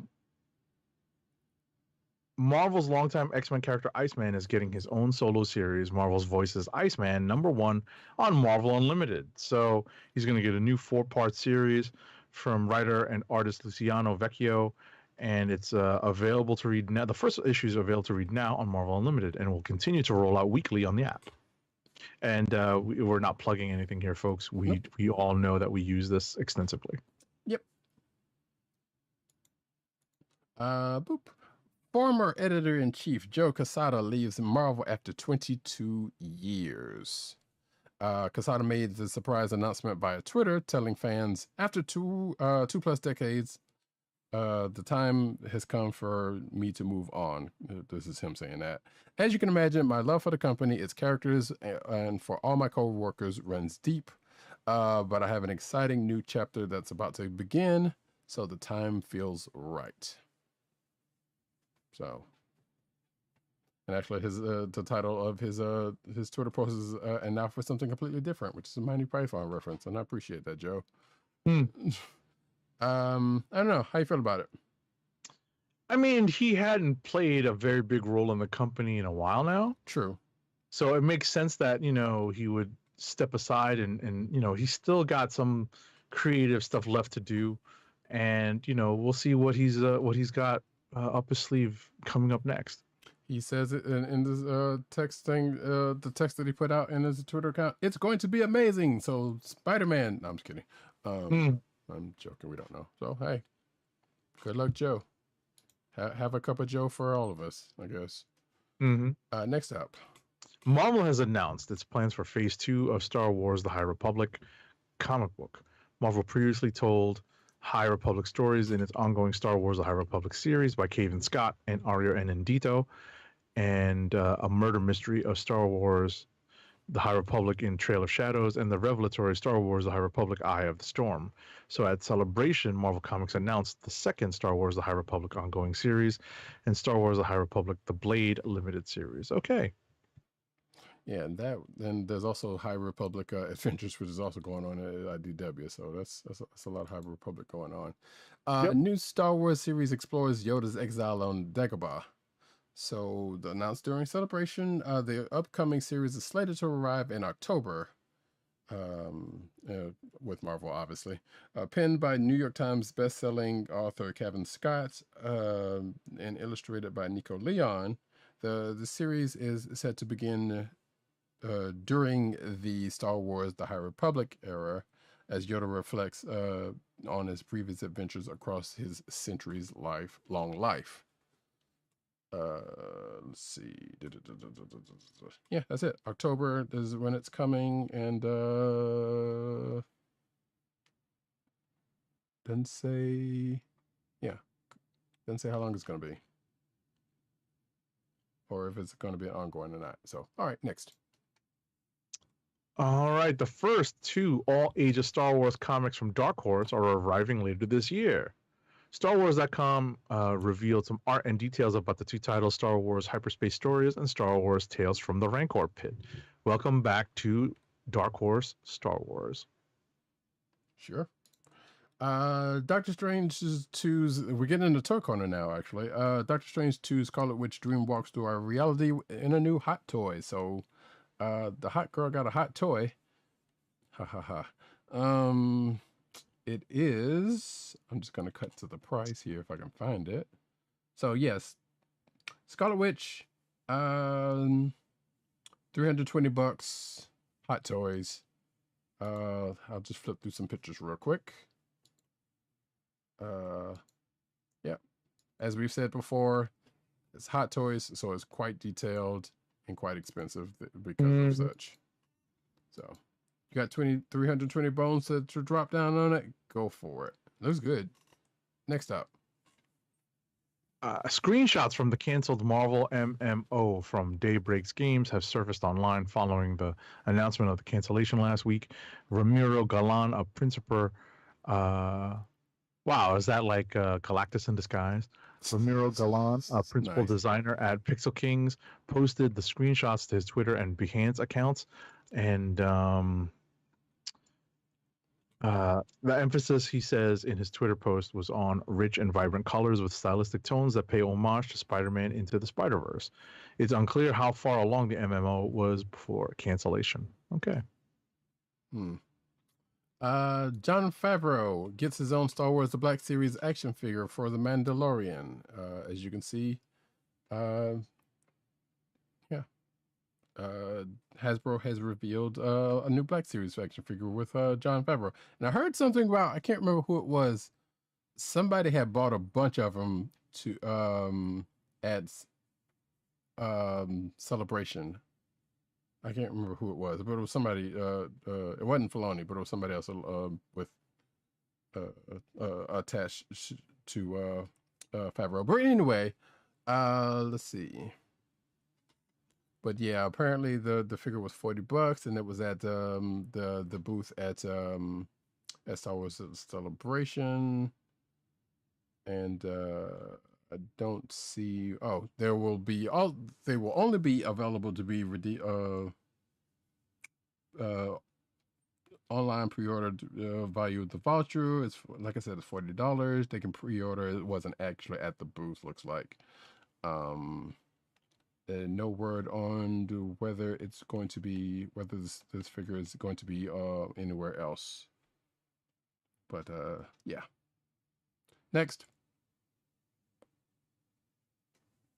For $500, talking about expensive stuff, Hasbro has designed a lifelike lightsaber just in time for the premiere of the Obi-Wan Kenobi series. This is a replica of the Riva Force FX Elite lightsaber, and it measures a total of 6.5 feet long with both blades attached.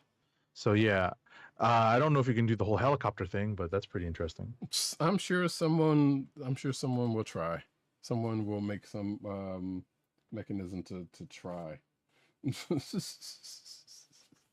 I wish we could get to the point to where, or maybe we have, and they're just not there yet, to where they could retract believably. You know, that's the only thing I'm looking for in my lightsabers at this point. I know they have. I think they do have like cheaper lightsabers that like retract. Or have had, I should say, but nothing to the likes of Force Effects. And I'm sure we're not there yet to get to that point. I would love that though. But yeah, this is a HasLabs project. That's probably the reason why it's so much, and I'm sure the pre-orders will go gangbusters. Everyone's favorite Star Wars Jedi Fallen Order droid is getting a Lego set. So BD1 has a Lego set coming out. It is $99.99 and is due for release on August 1st. So you can go and hit up Amazon to get a pre-order or whatever the case may be. And I don't think there's anything else to it outside of that being the case. So there might have been some like whatever that Lego thing they used to do, the Technic stuff or whatever. Anyway, don't seem like it. Or actually, no, I think it does. Looks like you could do stuff with it, but it's not really saying that much here. Next up. The first trailer for Star Wars Jedi Survivor premiered as part of Celebration. So this is a sequel to Respawn's critically acclaimed Star Wars game, and it is set to be released at some point in 2023. So we, at this point, we see, in the cinematic trailer that was released, that is, we see Cal Kestis after the events of Jedi Fallen Order, and he's still on the run from the Empire. So there's plenty of Star Wars with new Inquisitors and new mysteries. Okay. Mm-hmm. Yes, and that droid, that the aforementioned droid is which is where it came from. Gotham Knights Funko Pops debut at Funkoween 2022. I'm gonna take the next one after this because it's also Funko related. But yeah, so you can get the Funko Pops for the Gotham Knights characters. Is it out yet? Yeah, looks like you can pre-order them all at this point. So you can check that out. And the next one is DC Comics Black Adam Funko Pops have arrived. Let's see. There are like 6 figures from Black Adam. Excuse me, there's a Black Adam Wave, including Deluxe Pop Ride and comic cover and exclusive figures in the mix. A full breakdown of the common pop figures and exclusive can be found in this article below if you want to check that out. But there's also Black Adam, there's Hawkman and other folks that is also in this wave that you can check out. Next up, Batman Shadow War event and DC's Dark Crisis loom over these upcoming releases. So Shadow War ended this week while Dark Crisis debuted its first prelude, and we didn't really talk about them. I skimmed both of these books this week. I honestly kind of let out a groan of frustration reading both of them. So, but obviously I'm not a big DC person. It's just, you get to a point where you're just kind of exhausted by some of the things that they're trying to, some of the stories they're trying to tell. It happens with every publisher and every book. It's happening more and more with Marvel for me as well. But this DC stuff has gotten, at least in terms of my level of frustration, has really gotten to a high point. But hey, if this is the stuff that floats your boat, feel free to enjoy it. Yeah, I was on board at the start of Shadow War, and I was like, oh wait, it's going to way too many books. So I'm just, I might or might not get to it at some point. Who knows? Right. And I know that Roddykat probably read the blurb that he put into our show notes, so it kind of spoils like the mastermind behind Shadow War, and that's kind of where I kind of lost interest as soon as I saw that. I was like, really? That's the point of the story? That's just whack. Actually, surprisingly enough, I did not. I managed not to. So that's why I didn't spoil it. Yeah, I managed not to because like I said, sometimes I can get away with it depending on how the article is situated. Right. But that's why I made sure not to spoil it. I spoke carefully, folks. We are, unlike Obi-Wan this week, we're usually pretty good about maintaining our secrecy levels here. Yeah.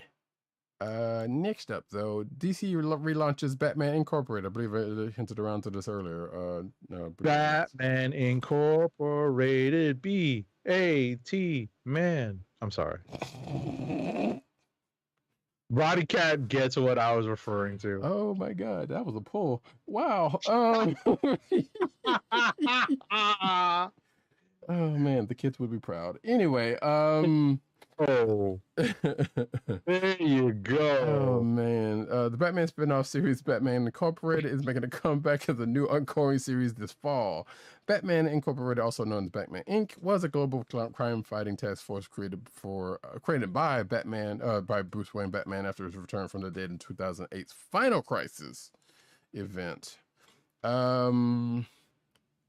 So yeah, it was a group of people around the world. I do remember this. Knight and Squire, Jiro Osamu, a bunch of other people. And apparently Ed Brisson is writing, and John Timms is the writer, is the artist. But I don't know if Ed Brisson had done any DC work. But what?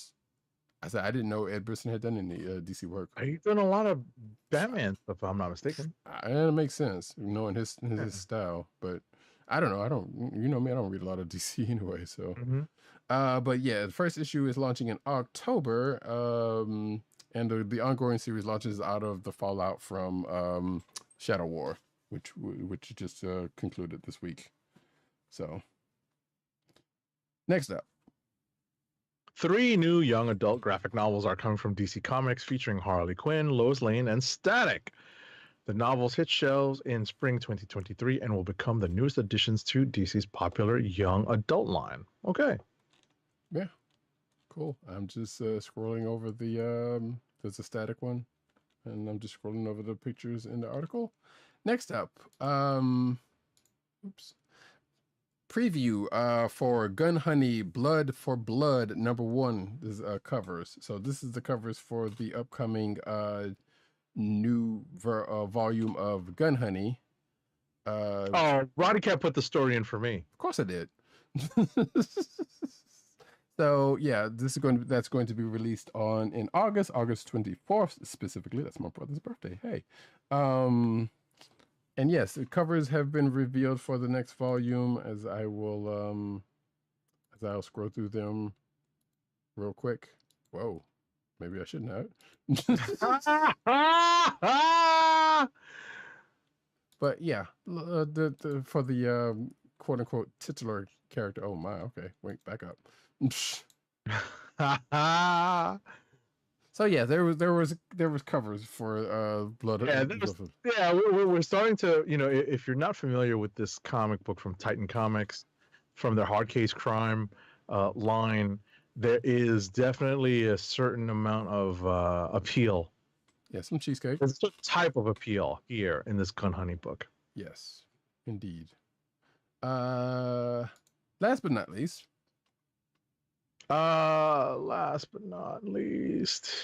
the Emergence universe expands with Zoe MG's second season and spin-off series.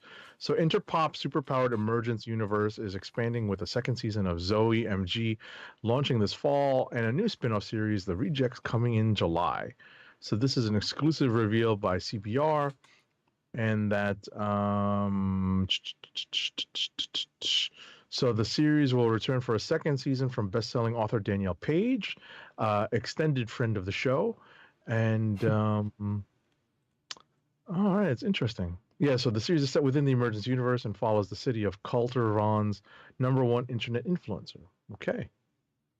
Yeah, so shout out to former guest of the show, BDM and crew. And yeah. Wait, is Matt Wing associated with them? Yes. Still? Yeah. Okay. And then shout out to Matt Wing also. Exactly. So yeah, I saw this. Matter of fact, I think I saw this on BDM's Twitter account. That's where I was like, oh, let me go shout out to it. If I'm not mistaken, Emergence was I do remember because I have it. Emergence was a card game that they built out a universe for, spinning off into comic books such as this. And I didn't know BDM was ahead of this Interpop thing. So good on them. That, folks, is the show. We got one more ad read. Our last ad read of the night is for Wink, the personalized wine club. Wink is a world of wine delivered right to your door. From rosé to Cabernet to Torronté, Wink has over 100 styles of wine to discover. Have you ever tried an orange wine? Wink connects you to a world of exclusive wines tailored to your taste and delivered directly to your door. Wink delivers 4 bottles of wine to you every month with free shipping. You can pick your own bottles or let Wink choose and match to your taste. It doesn't cost a thing to become a member, and you can skip or cancel anytime. And now the listeners of the Comic Book Chronicles can enjoy an exclusive discount of $20 off your first order. To place your first order with $20 off and to help keep our show free for you, free 99, go to our network website at cspn.us/wink. That's cspn.us/WINC. Wink wines through CSPN. Do it today. All right, let's see if I can thread this real quick. All right, folks, that is the end of the show. We thank you each and every one of you for coming out this week. We will be back next week with more Obi-Wan and some Miss Marvel also.